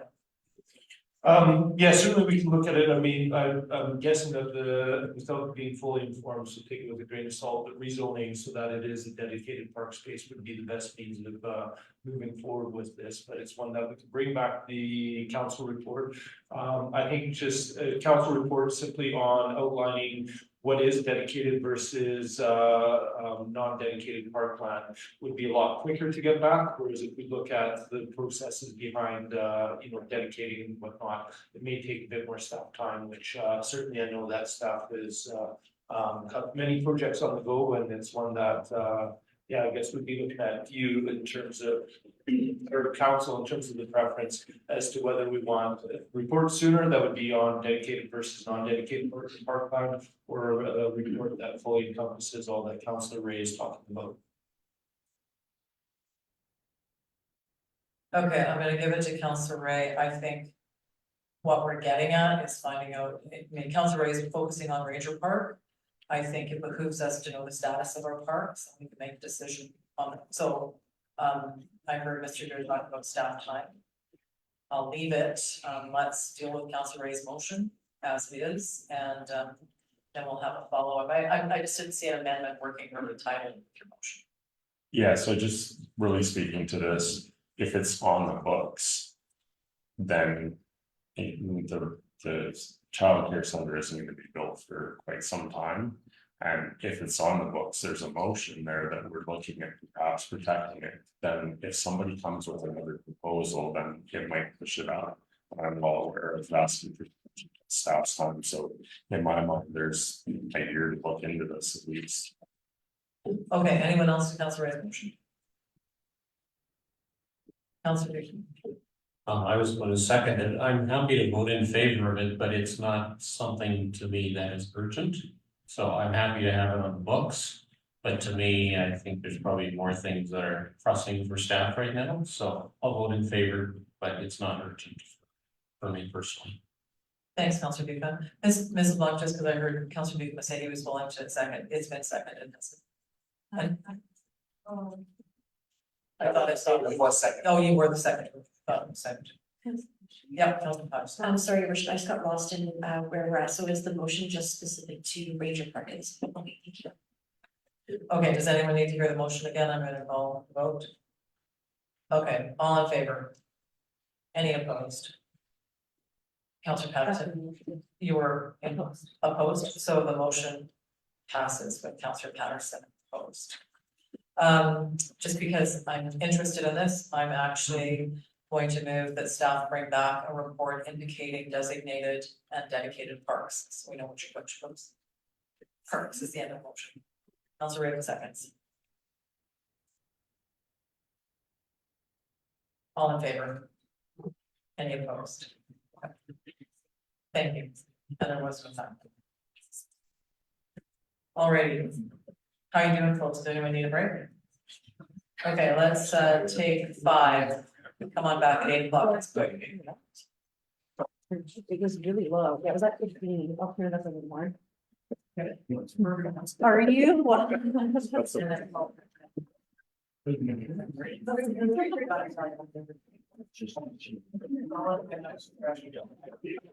Yeah.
report from Ms. Chandler, where I thought I was before, on small scale, multi-housing unit legislation, project contract.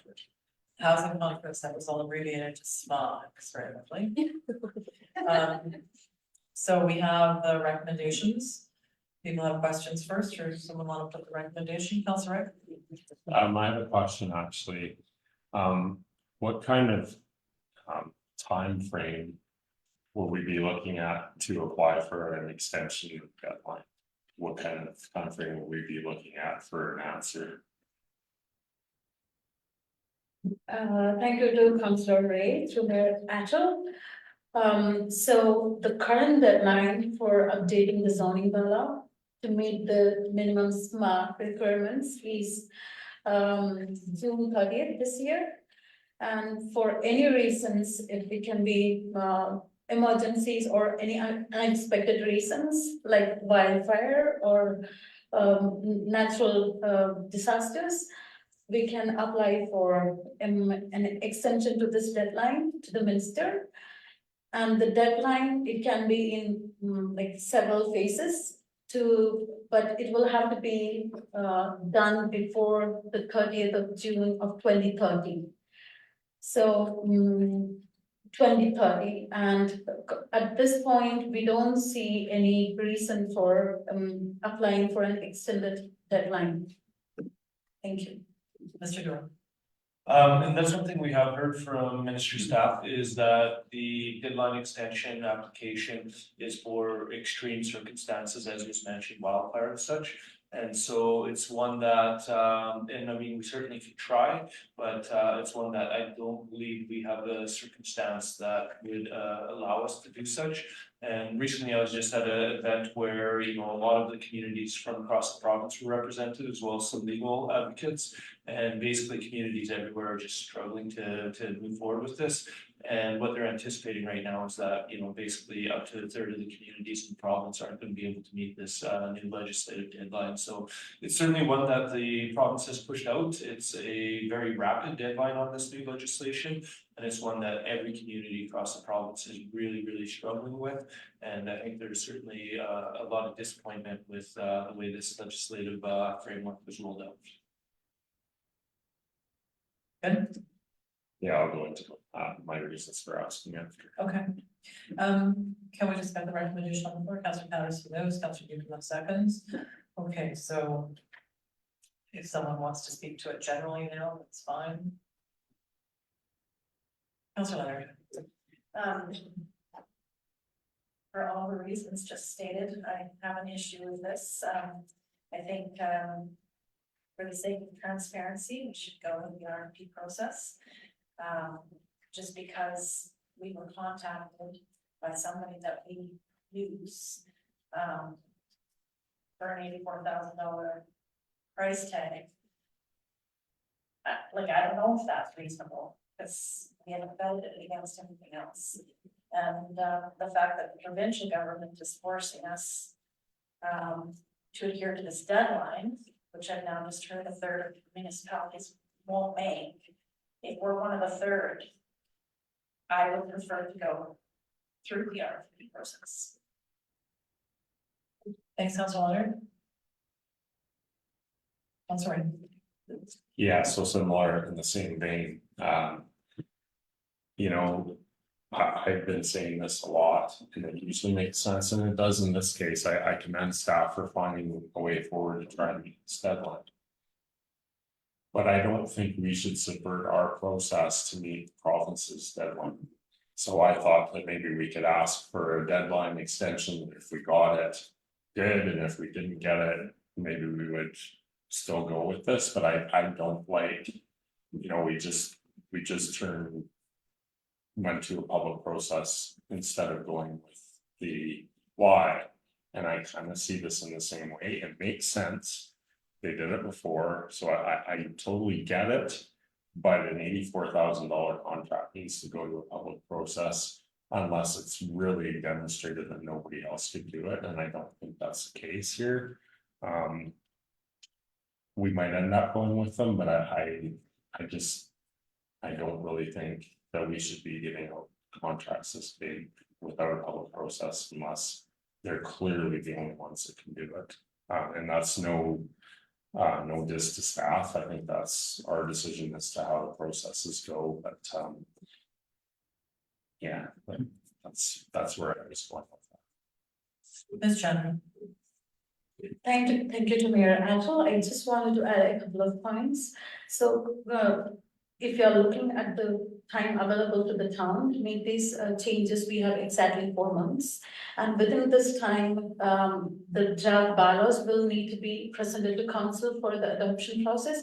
And the final copy of the bylaw will need to be sent to the minister before the June 30th deadline. And if the town doesn't meet this deadline for any reasons, unless an extension request is approved, minister has the authority to make the changes of his or her own. And so if you are going through an RFP, the danger is we will be forced to compromise the engagement quality. As we discussed in the Ranger Park project, engagement is deteriorating quality of engagement is a concern, and for a document like zoning bylaw, we should strive for best quality engagement as possible. So if the consultant is given just 2 months to complete the process, then we may be just looking for one open house or one community survey. It will be bare minimum, which is not going to lead to a good quality outcome. And the final thing is there is no ground under the Local Government Act legislation that will permit the town to apply for an extension given the current circumstances. There is also a provision where a local government believes that the proposed density is going to adversely impact the safety and public health of the community, then that is also a ground for extension. And that doesn't exist in our case, so there is no legal ground to apply for extension. So for that reason, minister will be enforcing the regulation, although we may like an extension. Thank you. Thanks, Ms. Chandra. Mr. Jordan. Yeah, I'm just emphasizing on what Ms. Chandra had to say is legal opinion is on this one, that if you don't have it passed for that June deadline, is the province is going to have full authority to mandate what is happening. So it's basically one that a lot of communities are feeling like would be put between a tight place and a rock. And I certainly won't speak to, the process for this new legislation, but it's one that I'm certainly hearing as I'm speaking to other communities that anybody that's able to find a planning consultant right now to support them is certainly doing such. A lot of communities are in panic mode because they're not able to find a planning consultant to support them. And the planning consultants out there seem to be fully subscribed in terms of the capacity to support the province through this. Okay, I saw Councilor Ray, but I'm gonna roll through staff here. So Mr. Allen and Mr. Wallace. Thank you, Mayor. So just one quick item to add is that the province has realized in some ways that, what predicament they're putting the local governments in, and have provided funding for this. So the fact that we have received 175,000 for this process does speak to, the value of where we're at. We do consider the proposal from McElhaney to be within the right range, compared to other consultants. We have a full proposal, work plan and timeline to meet that June 30th deadline. So we think it's very reasonable, and as Mr. Dewar mentioned, it does seem that there is a lack of supply for consultants, even if we did go to the RFP process. Thanks, Mr. Allen. Mr. Wallace. Yes, Mayor Atwell, I just wanted to add that when McElhaney looked after the OCP and zoning bylaw that were completed in 2022, this was overall a $200,000 project, of which 75,000 was roughly set out for the zoning bylaw. So in terms of just looking at the numbers, and that was part of the process with an RFP where many did participate and they were selected based on quality and price. their pricing seems to be similar to before, so it's likely that that this is a market range price to do this properly. Thank you. Thanks, Mr. Wallace. I'm just going back to Councillor. So I have a question and then a comment. So my question is. If I'm understanding this correctly, like what is the point of public consultation? Because they're telling us what to do anyways. So that sounds like I'm bitter, but I'm actually just asking. What kind of leeway do we have here? Or does the public's opinion even matter? Do we have to do what we have to do? That's more what I'm asking. Ms. Chandler. Thank you to Councillor Ray through Mayor Adjo. I agree to Councillor Ray's concern and to a large extent, this density regulation to 100% extent, this density regulation is provincially legislated at this point, and we have no way than to integrate into our zoning bylaw. But there are various other standards that where the community engagement or community feedback will matter. So along with this legislation act, the province has also released a policy manual which sets design standards for various types of communities, and ours is the Smithers falls under category B design guideline. So there are various provincially recommended standards for parking, setbacks, building height, and so on. So these are the areas where we will need to engage with the community. For instance, province is proposing one parking stall per single detached dwelling unit, and currently we have 2. So do we want to reduce our parking standard to 1 instead of as provincially recommended? And also reducing the affordable housing standard to half stall per unit. So currently it's 1.5, and anything below that comes to council as a development variance permit. So there are plenty of opportunities where community can provide feedback. But it will.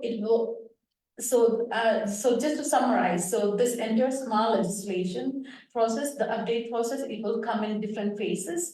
So the first phase will include an update to zoning bylaw and update to OCB that is necessary to meet the density, the legislated density requirements. And the second phase will be housing need, interim housing need update. So this is, so currently we have the 5-year provincial housing need report requirement that came into effect in 2021. So, so instead of that, the province is currently requiring local governments to come up with a housing needs report that will look into a 20-year period, and also more detailed analysis on rental, affordable, and special need housing categories as well. Province is also coming with a standard template for calculating the density, the housing needs across the province, so that it's comparable. So currently, it's complete up to the consultant to use the kind of methodology that will be applied in the housing needs report. So the reports are not comparable or sometimes inconsistent. So that will be the second part, and depending on the outcomes of the housing needs report, the OCP and zoning bylaw will again need to be updated in phase 2.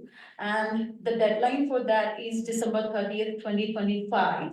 And as per Magdalene's timeline, all the 3 things can be accomplished within November. So well before the provincial deadline, so that we will have a better certainty over what's going to happen and what kind of housing scenario we are going to look in our community. And we are also hoping that we can use the remaining 90,000 that is available to the town of Smithers under the local government housing initiative grant for undertaking some infrastructure capacity studies. Thank you. Thanks, Ms. Chandler. You good for now? Well. I spent a lot of time trying to get over what I'm mad about and what I can actually control. What I can control is my vote towards upholding our processes. And I understand the logic with going with them. But the fact is, they saw a need, they approached us, they put together a plan, and we're just gonna solve it, we're just gonna learn it from them. Without going to any kind of public process, and I find that concerning. I found it concerning when we went and talked to the YMCA with going to anybody, so it's, I found it concerning whenever we do it. And it always seems to make sense, and I just, in this case. The province is making us do something that we shouldn't do, in my opinion, so I can just vote against it and be done with it. I think that's the easiest way to go, but. Thanks, Councilor Ray. Okay. Anyone else on this? So the piece I'm gonna throw in, because I did spend a couple of days at the House of Summit, and we did have a legal panel going through these bills. So, Ms. Chandler, thank you for the explanation. This is complicated, it's fast, and we do have to remember, you know, this is where Councilor Ray is. We can like it or not, we are legislated by the province. When the province makes decisions and it tells us how we're gonna do things, that's in fact how we're gonna do things. That they have the right to legislate down, that's the way it works, and we don't have to like it, but they still get to do it. So in this case, I think the province, I'm gonna say, I think there were some good reasons to do this across the board. Some communities are gonna lay differently than others. But as communities in British Columbia, more than less, have talked about the stresses in housing. So this is an effort by the province to address it. It's not gonna be bomb-proof. The province has used its legislative authority to tell us what to do as municipalities that it can. So I get that you don't like it. Sometimes I don't like it. What I'm seeing in the report that we have from staff is a way to actually meet the guidelines that were imposed. And again, what I picked up from the legal panel I viewed is you better meet it, you know, and you might not, because there aren't enough planners. There were communities bigger than ours describing the fact that they might not make it because they can't access planners, even bigger communities with a bigger staff. So in this case, we have a solution. I hear you, Councillor Ray and Councillor Leonard, about wanting a different process. This meets the timelines, and I think they're important to meet the obligation that we have. And not everything, you know, the notion of whether or not we go out for an RFP for a contractor in some ways is much different than what's in the report. Kind of like, you know, the one we had earlier about a location versus a service. In this case, I think the ability to get the work done on time, to meet the guidelines, to have a zoning bylaw and OCP that are defendable, which might mean that if we have some differences in this community that we want to uphold, and they were adequately reflected in the updated OCP and zoning bylaw, we might actually be able to do that. So if we don't control that piece, we have less opportunity as a community, not just council, to say how this community might develop in the future. And we are losing some ability to do that with the way the province is going. But what I heard is if you have an OCP and a zoning bylaw that are put together well, that reflect values, so don't try to get around what the province is doing, but still try to protect some of your community values for a better opportunity. So I think actually getting a consultant that it doesn't matter, but we know that consultant actually wants to have a Smithers connection, so there might be a little love for this community as well. To defend the values and the color of this community so that it looks something like what we want in 10 or 20 years. Anyway, I'm gonna support it because that was a long way of saying that. Okay, anyone else want to have their? Okay, so the recommendations are on the floor. So there's two, to allow the selected bid process and to award the consulting service to McElhaney in the cost of $83,680 excluding GST. So that's what's in front of us. Councilor, Can we separate the two, please? absolutely. So do you want to make an amendment that you know what, I lost the words, but it ends at update project? Because the motion's on the floor, am I right, Ms. I know at UBCM you can make a motion to sever. Is that legal here. Mr. Schroeder. Thank you, your worship. Yes, yeah, Councillor Ray is correct. A motion to separate can be considered by council. Yeah, I'll move that we separate the two recommendations. Councillor Patterson seconds. All in favor? And that's carried unanimously. Okay, to the first that, to allow the selected bid process. Any last words to that? All in favor? Opposed? The motion carries with Councillor Ray and Councillor Leonard opposed. To the second that the consulting service contract be awarded to McElhaney for 83,680. Discussion on that one.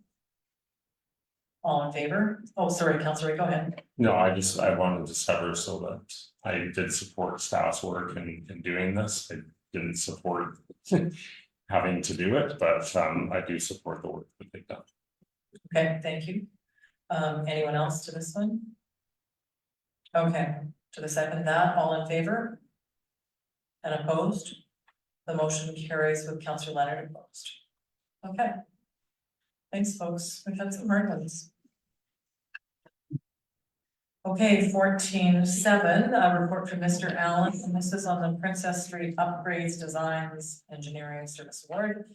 And there is a recommendation to award the project to WSP in the amount of 34,509. Does anyone want to put it on the floor? Councillor Leonard, Councillor Raven.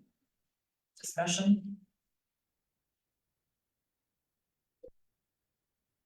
Councillor Raven. I'm just excited to see this moving forward. I know that Princess has been one of those streets that have been brought up for a very long time. So I would just like to thank staff for all their work, and I'm looking forward to doing the startup work correctly so that we'll end up having a good street in the future and settle. Thanks, Councillor Raven. Yeah, I'm gonna, Mr. Short. Thank you, your worship, and my apologies. Respecting the second motion that was broken apart, there was never a mover nor a seconder.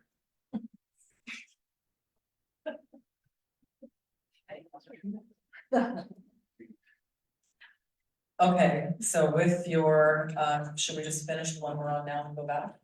That's correct, your worship. Okay, let's finish where we are. So on the Princess Street upgrades. The only thing I was gonna add is I really, really, really hope we're building in 2025. Mr. Allen. Okay, you got it. You heard the really, really. Okay, all in favor? Any opposed? And that's carried unanimously. Okay, I'm sorry about that, Mr. Schroeder.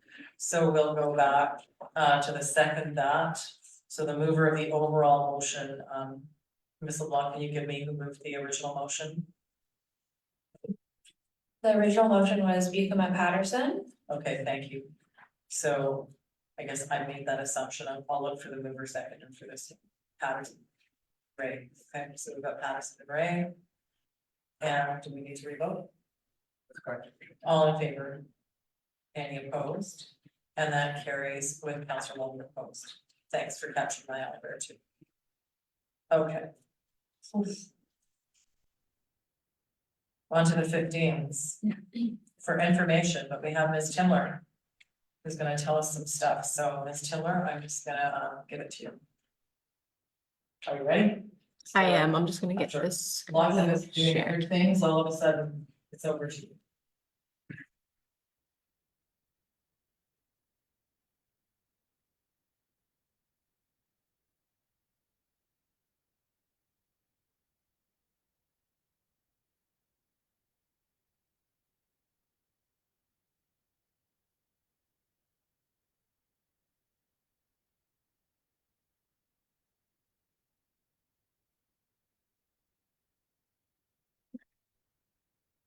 Great, thank you. Thank you, Mayor Atchell.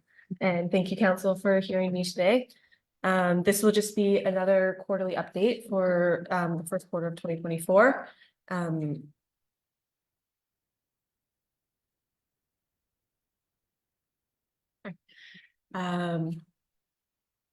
The last I reported to council was with our LG CAP reporting. So we've continued with our monitoring and reporting through the new year. Recycle BC has an emissions reporting component to their program.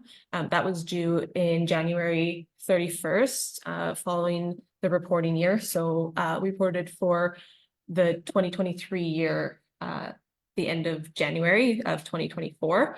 We reported that there was 50% of units number 34 and 44's fuel consumption to account for biweekly alternating recycling collection.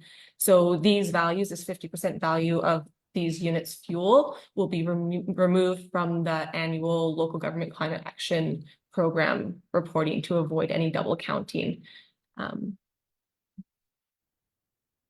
This LGCAP funding, we do believe, is going to be reported on again at the end, or sorry, the mid-year. So we have not been confirmed a reporting year or deadline, but July is the deadline that we had for last year. So we expect something similar.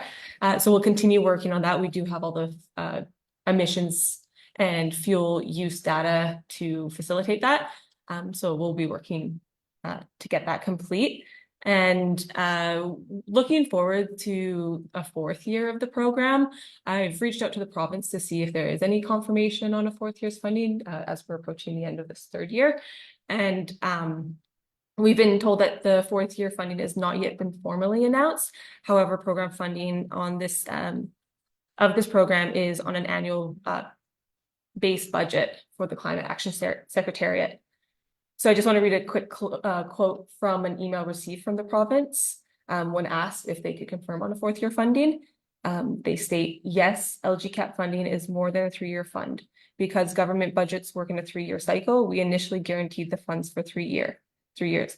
Moving forward, we now have the funding put into our Climate Action Secretariat's base budget, which means it's about as safe as it can be for long term.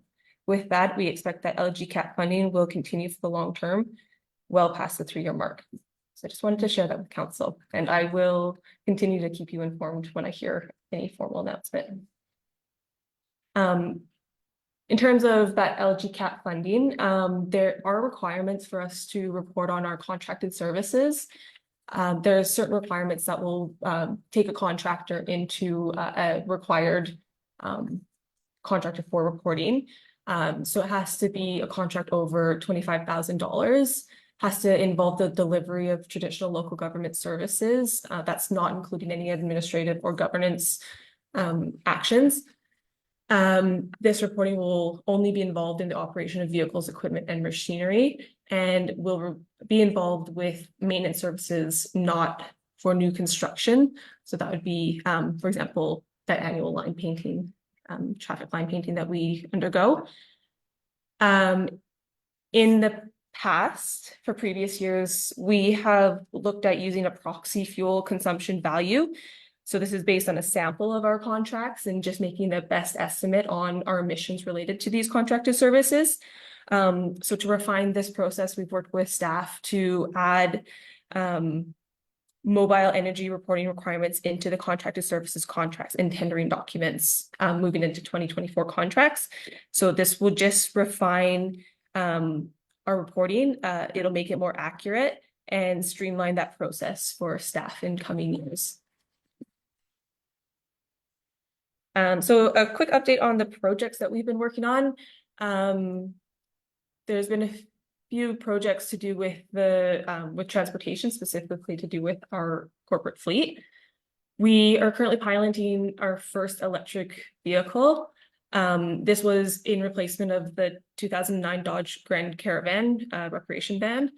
And we received this vehicle at the end of 2023. It was a great opportunity to bring in an EV so we could closely monitor it through those minus 40-degree temperatures that we've had through this winter. Reports have come back with no negative experiences on the hold of a charge through these temperatures. So like I say, we're closely monitoring it and it's all been very positive. So it's to date a successful pilot, and it's responsible for abating over 200 kilograms of CO2 since January. So just in those few months. To do with this EV, vehicle, we've had to install a fleet charger at our town hall. So we've installed a Wallbox Pulsar Plus, a single port level 2 charger, and have laid cabling for an expansion of this fleet charging network. So you can see in the photo there, it's been mounted onto a lamppost at our town hall parking lot, and additional cabling has been laid, and we have room for another station when required, and costs will be saved for that additional unit. We are pursuing a fleet assessment for the town fleet. So we've purchased 31 telematics units. These are a GPS unit where we can look at the idle time, a number of elements of a vehicle. So the idle time, the vehicle speed, fuel and energy usage, and efficiency and carbon emissions calculations. At the moment, it'll be installed into on-road light, medium, and heavy-duty fleet responsible for delivering our traditional local government services, currently excluding the airport and fire trucks. However, like I say, we own these units and they can be swapped and moved as we feel we need to extend and expand this fleet assessment. These telematics will be used to identify zero-emission vehicle transition opportunities, and will assist us in identifying driver behavior and efficient routing to reduce emissions. Within our community, we've seen the Charge North Phase 1 complete. So this was a level 2 charge point station installed at the 2nd Avenue parking lot, completed in October of 2023. You can see the 2 units there. It was just one originally. And there is a proposed site for Phase 2. So Charge North has approached us to say they have remaining funding, and we've been flagged as a community that they'd like to focus on. And we found a suitable location at the Civic Center. It'll be on the south wall to avoid any snowfall from the curved roof, and to best access the suitable parking area, and also the electrical that will be pulled in from the new arena. This will be due to the lack of capacity at the Civic Center, but the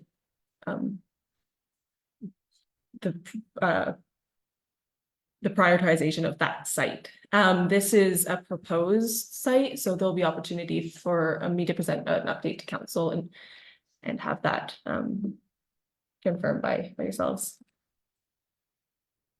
With our buildings, we're completing a community building retrofit emissions reduction pathway feasibility study. We have applied for the FCM, so this Federal Canadian Municipalities Green Municipal Fund. The application was submitted a number of months ago and is currently in the final stage of the review.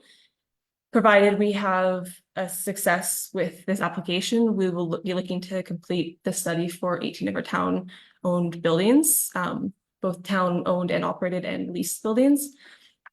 And there's a number of benefits that we can gain from these studies. It'll inform our asset management and capital planning, informing our timeline and budget prioritization.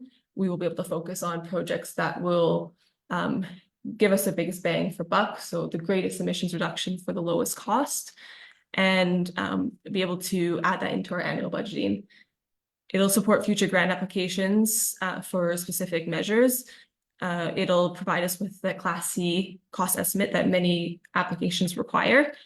It'll identify the potential in greenhouse gas emissions reduction, offer us an energy modeling for each building, and identify cost saving potentials, be it through energy reduction, carbon tax saving, carbon credit creations, etc. And ultimately, this will allow us to improve our buildings, extend their life, and improve their user comfort, while also reducing our emissions for the town's operations and meet hopefully our emissions reduction targets. The infographic I've included on this slide is a possible example of what we could expect from the study. You'll see a number of strategies are laid out over a timeline. Sorry, that image is quite small. I thought it would be more clear once it was blown up. Over timeline, you can see that there'll be a number of strategies identified and flagged for implementation. We'll also expect to see an identification of how many emissions will be reduced from each individual measure and how that will play into our targets. So we awarded this contract to Prism Engineering back in 2023, and they're currently working on our preliminary energy study and assessment as we work towards receiving that potential grant approval. Our town hall has also been flagged for an HVAC design upgrade. I believe it was at our last council meeting where this contract was awarded to Rocky Point Engineering after council saw the value and the need for this awarded contract due to the urgency of our furnace decommissioning. It turned into not a low priority, but quickly turned into a high urgency project with 2 of our 7 gas furnaces decommissioned and 1 offline for repair. And to avoid an emergency gas furnace replacement, we are pursuing this HVAC design to review our cold climate heat pumps and electric supplemental heating with appropriate sizing and design for our climate and needs. With this design, we'll be able to upgrade these furnaces to this appropriate size, while also staging this upgrade to suit our electrical capacity. So we do understand that this building may have a capacity issue with our current electrical system, and we can, by also including an electrical service design, an assessment, we'll be able to upgrade as many of our furnaces as possible while minimizing our costs before we need to pursue a service upgrade. And finally, I'd like to speak on our waste project, our organic waste diversion. We've been working closely with the Regional District of Fort Clay-Pacheco to collaborate on how we can move forward with our organic waste project. We're focusing on completing the feasibility study to assess a major project for many of our for multiple communities. So ourselves, Regional District Area A, and potentially the Village of Telkwa. We will confirm that to come. And we have, following feedback, we have created a request for proposal drafted and currently with the Regional District for their feedback. In this RFP, we've drafted a scope to include assessment of a large scale feasibility study. A large scale waste processing facility, reviewing different technologies, facilities, siting, and operation options. This will be the long-term end project, the centralized facility. And we will also look at the feasibility of the town of Smithers offering our curbside collection, expanding our current collection from our 2 streams of waste to a 3rd to collect that organic waste, and what that will look like for the town and impact on our costing and operations. And a 3rd element of the study that we're proposing in our request for proposal is to include an interim study, strategy. So a small scale strategy that can be implemented provided that the long-term strategy is a long-term, extending over long-term into and beyond 2030. Understanding that our emissions reduction targets are starting in 2030 and we would like to pursue those. This feasibility study was greatly informed by some collaboration with other municipalities in our area and beyond. So I'd really like to thank the City of Terrace and the Regional District of Kitimat-Sakine. They had myself and the Director of Operations at their sites and spent a whole day, a half day each, going over their operations, what works for them, what doesn't, recommendations, and it was hugely beneficial and informative for staff, and greatly informed our current request for proposal and what we'll be looking for from a consultant. The photo on the slide is of the regional district's processing facility. When we attended the site, it was cleared out of all the organic matter for cleaning and maintenance. They were doing maintenance on their aeration system that's embedded in the concrete slab. So it was a really great opportunity to see what the site's like without the processing happening. And to see the scale of what our community may be looking at. Also wanted to just mention that collaboration with MASH from my previous report in this meeting. I think that collaboration will be really, really excellent. Again, another community that's willing to share their experiences as they go through a pilot project, which may inform that third stage of our RFP if we're looking at having a small scale project starting up in Smithers as well. Yes, that's everything I have for you tonight. Thank you very much. Thanks, Ms. Timler, that's a lot. Yes. Council, questions or comments? Councilor Raven. I'd just like to thank you so much for your presentation. When I read a lot of these reports, I have to admit that I'm always looking back at acronyms, and having these little check-ins really cements in my head what we're doing. And I just think that it's wonderful that we're starting to move in this direction. I would also love to acknowledge that you made a pun about having a positive experience with the EV vehicle in the cold. So props on that. So thanks so much. Anyone else? Thanks, Ms. Timler, for the report. There was a couple of things. It's speaking to, I think, one of the challenges we have in the town, and that's our outward communication. So this isn't a new problem, or maybe it's a new problem, but it's our problem together. How we get some of the info out, and I'm thinking a little bit to what Mr. Overman said at the beginning of the evening as well. So how does recycling work in Smithers? How does it work with our neighbors? Where can we take things? Because it's complicated. And when we first started, I wasn't on council then, when the recycle program started, there was quite a lot of communication outward, but I think there was money to pay for the communication outward. So it kind of got people going at the time. And then after a while, it's like part of the fabric, and it's happening, and it's hard for folks to know what's happening, and also to give us information that might actually help you. And what are the gaps? We know some, you probably know a bunch. It's like, what might we want to work on over time? And so, I know because I'm going to the regional district that in terms of what we're doing at the transfer station, there is a desire to create these one-stops. And we take our recycling to another one-stop, the municipality, people take stuff. So it's convoluted, and I wouldn't begin to say what I think is the right conclusion for that, but I think one of the gaps is getting the information out to residents so that they know not only all the cool stuff that you're working on future focus, but where are we right now? So when we finally get our communications person, I think there's some opportunities to share kind of what you know and what the gaps are.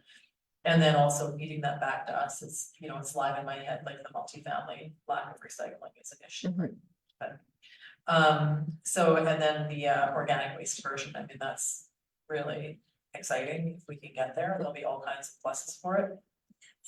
A place for people to take that organic waste, get it out of our trucks with any luck, and do good stuff and actually save some money. So I think that one I'm really excited about.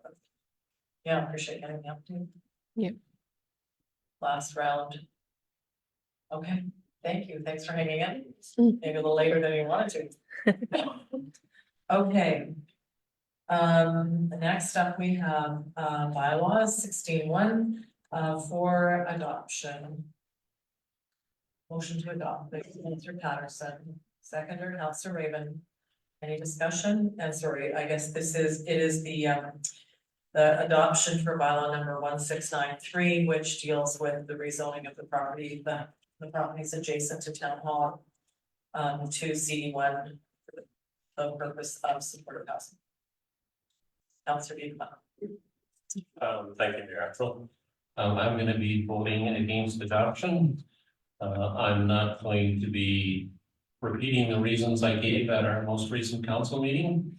I stated them there, and I noticed they were also communicated in our most recent edition of the Interior News. So anyway, I'm going to be voting no. Thank you. Thanks, Councilor Bigama.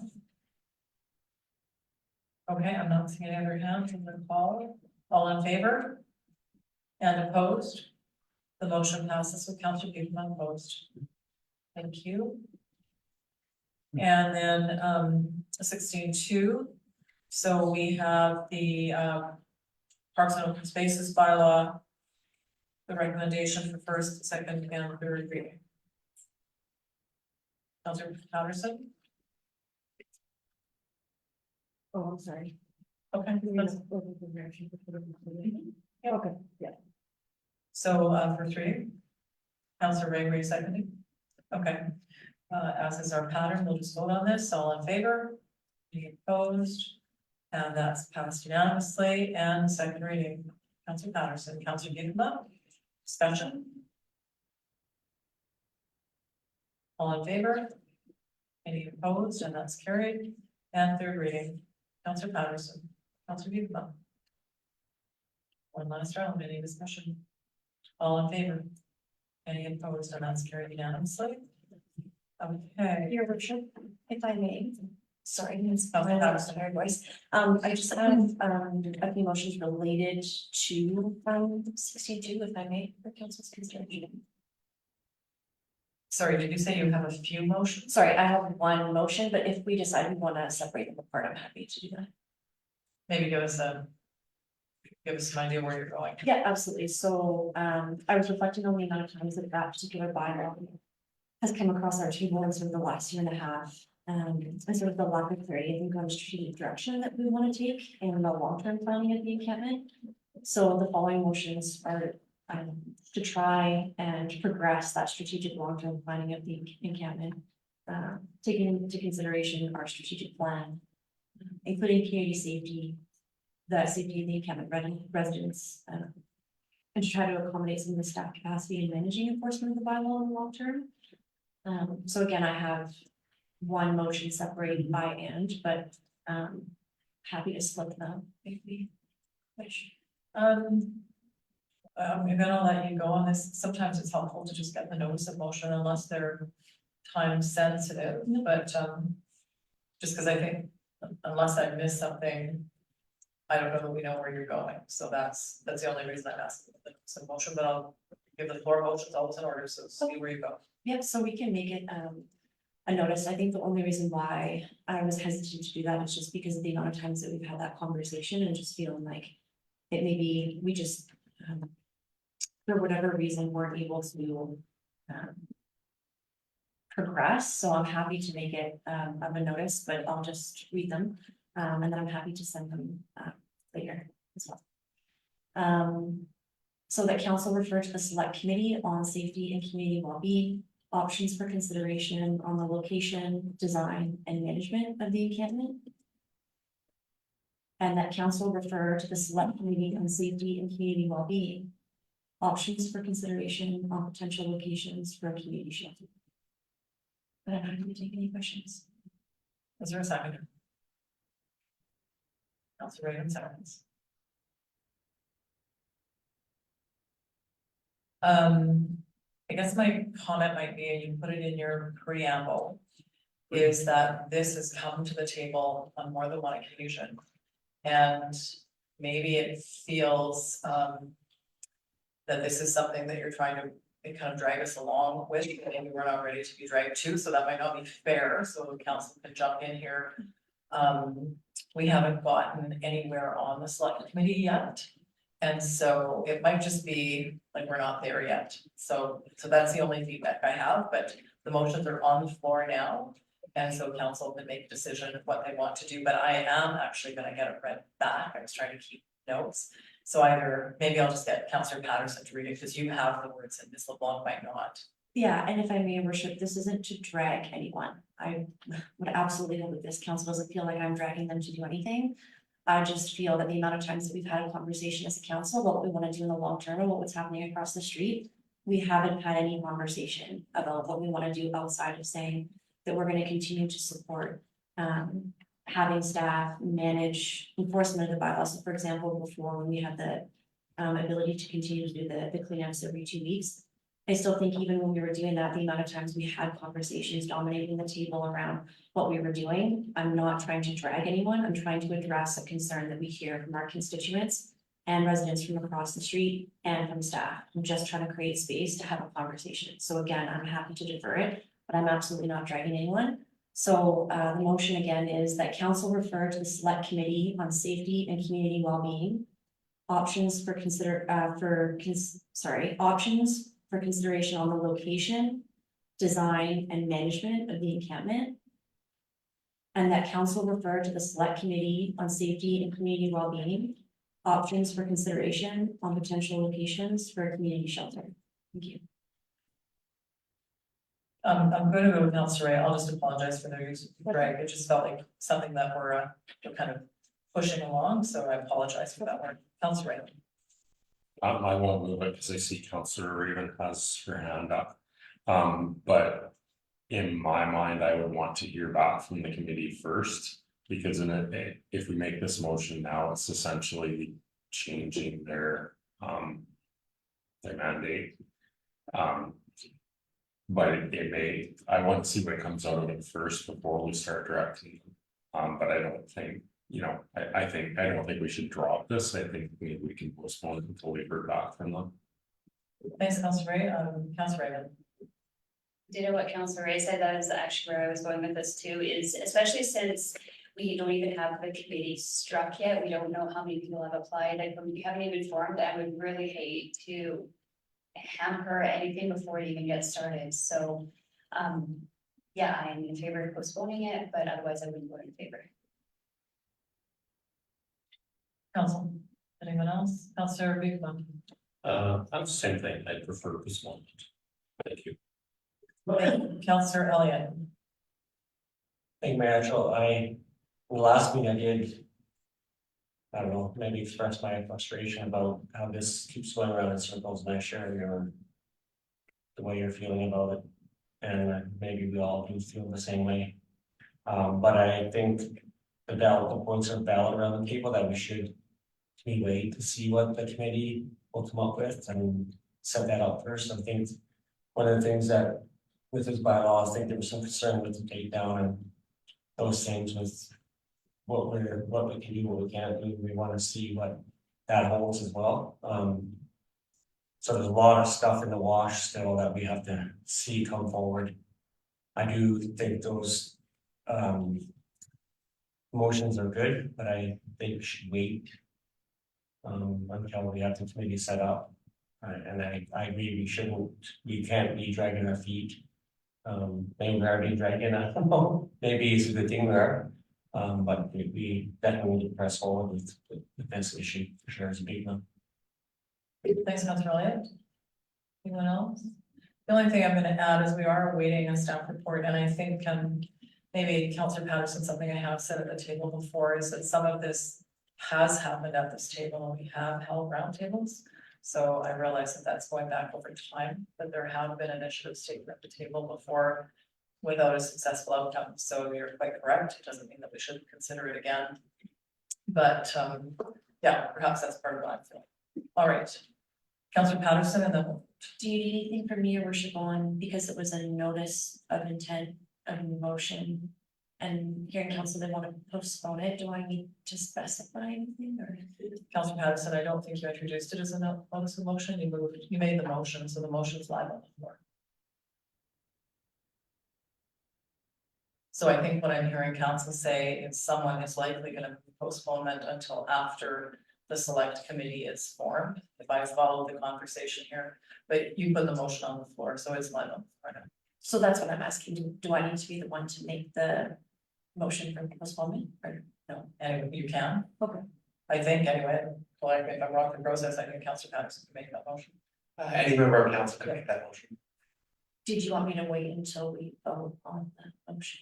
Is there, can I do that now? A motion to postpone is an interrupting motion, so it will prevent the rest of the vote. So a motion to postpone will simply push the motion as it sits on the floor down the road until whatever the language is that specifies when it's supposed to be dealt with, so if it relates to the creation of the select committee, the language might be postponed until after the select committee is created, if that fits where you're going, but the postponing motion takes precedence over the other motion. Okay, so I wish to move postponement until the select committee on safety and community well-being is established. Ms. Blondhaven, and Councilor Bluth, you're seconding, okay. The only discussion is to the actual postponement and then when Councilor Ray. Yeah, so I would prefer to let the committee do its work first, not just when it's struck. So I'll vote against the motion. Thanks, Councilor Ray.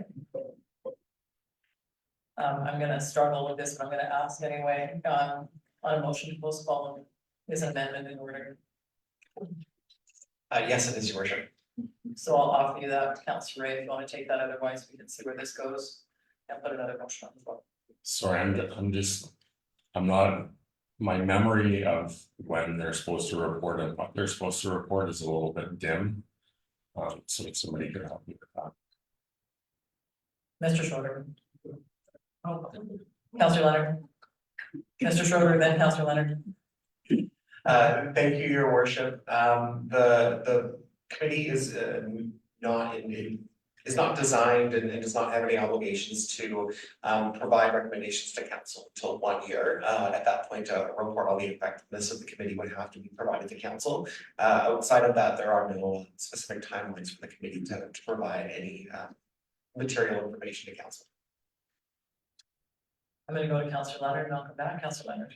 I just wanna throw in that, I also will be voting against it, purely because with this bylaw amendment, we've pushed the sunset clause a year, so I think a year, we're gonna have to address it again in a year, so whether that we address it as giving it to the new committee that's formed, or we talk about it, one of those things has to happen.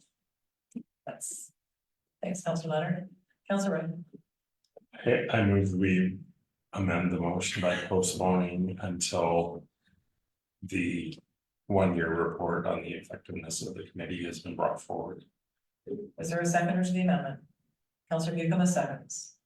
Okay, I'm gonna try to keep this narrow, so the amendment is on the floor, it affects the timeline only, I'm gonna call a vote on the amendment. Yep, Councilor Patterson. So just so I have clarity on the amendment, so are we saying that we wouldn't consider the recommendations to the committee until Yes, after the, yeah, instead of pushing, it pushes the motion. It pushes consideration of the motion until at that timeline. I guess the only reason why I won't vote in favor of that, and I appreciate what people are saying, and that we don't want to presuppose what the committee will decide. I guess I'm just struggling because I haven't heard from us as a council what we want to do to try to address management of the encampment. So that's the only reason why I'll vote against. I just don't have clarity on that. Thanks, Councilor Patterson. Okay, so it's to the amendment, which specifies the deadline, which is the 1 year approximately. When the committee reports back, so to the amendment, all in favor? And opposed? The amendment passes with Councilor Patterson opposed, so the motion now includes the amendment. So it's that this discussion is postponed until the committee brings back its report estimated at about a year. Are you trying to hop in? No, you're okay. Okay, you're nodding. Okay, so to the motion. Any last discussion, but it's on postponement only. So Councilor Patterson. I'm sorry, now I'm lost in the motions. I apologize. So one more time, your worship, this one's on. This one now includes the new timeline, so that means the motion on the floor is to postpone the original motions until the select committee reports back, which was estimated at about a year. So that's what we're voting on, is the postpone. Okay, I apologize. I thought we just on that, but I'll still not vote in favor, just so. All in favor? And opposed? The motion passes with Councillor Patterson opposed. Okay, sorry, that was a bit murky, apologies for that, but that's where we're sitting. Okay, I think. Councillor Leonard, sorry. Sorry, just to speak to Councillor Patterson. Yep. About go forwards, I thought we were sort of in a holding pattern because of our same issue. And once that's sorted out, I think the plan is to enforce the bylaw. Okay, I'm gonna try to round this up, so Councillor Patterson, last word, and we're moving on. Thank you, and I guess I just forgot to put that in my, it was just an assumption that, I'm aware of the fact that we are in a holding pattern until work safety. So, we get the measures in place, to, Councilor's point, to go back to enforce the bylaw. I guess I was just reflecting back on how much conversation we continue to have at that table during that time. Not only feedback from staff, but from, community members who were either for or against it. I'm trying to be proactive and thinking about how we want to address this in the long term, looking at some of the headlines we also see across the province in other municipalities struggling to try to address this too. So again, just trying to be proactive. So as an example, even if we I'm sorry, I'm gonna jump in because we've actually, that motion's been dealt with, so. Unless there's something in here, I'm gonna move on just to drive the meeting forward. Yeah, and so all I was gonna finish was just to say that. All I was gonna finish to say was that, I guess I'm just confused now on the intent of the community and safety well-being, if we're saying that we're not gonna consider. What they might bring forward on that, so I'm just, confused. Okay, I heard that and we'll come back to it. I'll touch base perhaps with Mr. Dewar and we'll kind of deal with that. Okay, so Council 17-1. We have a letter from Vincent Torchman, signed by Fulton Merle, seeking support for a basketball tournament.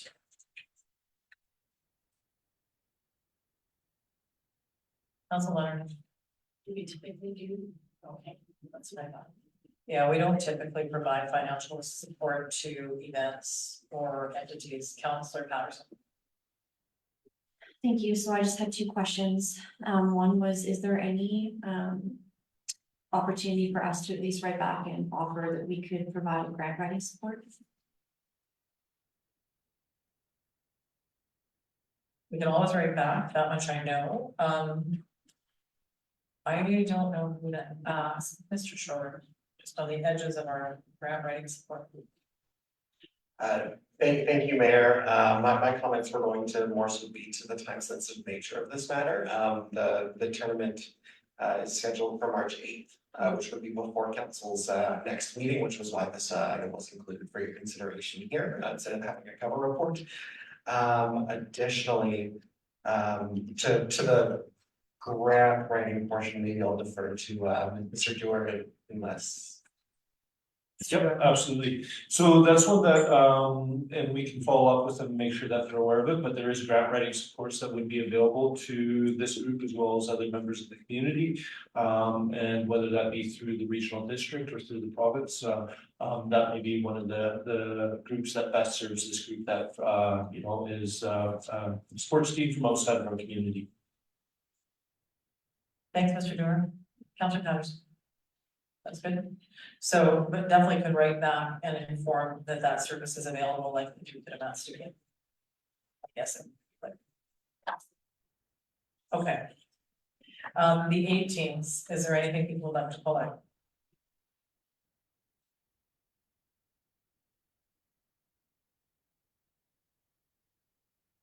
Okay, not hearing anything.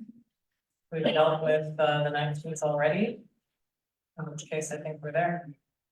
Hesitating for a second in case I missed something. Motion to adjourn. Councilor Robin moves. Councilor Ray seconds. All in favor? Any opposed? And that's carried.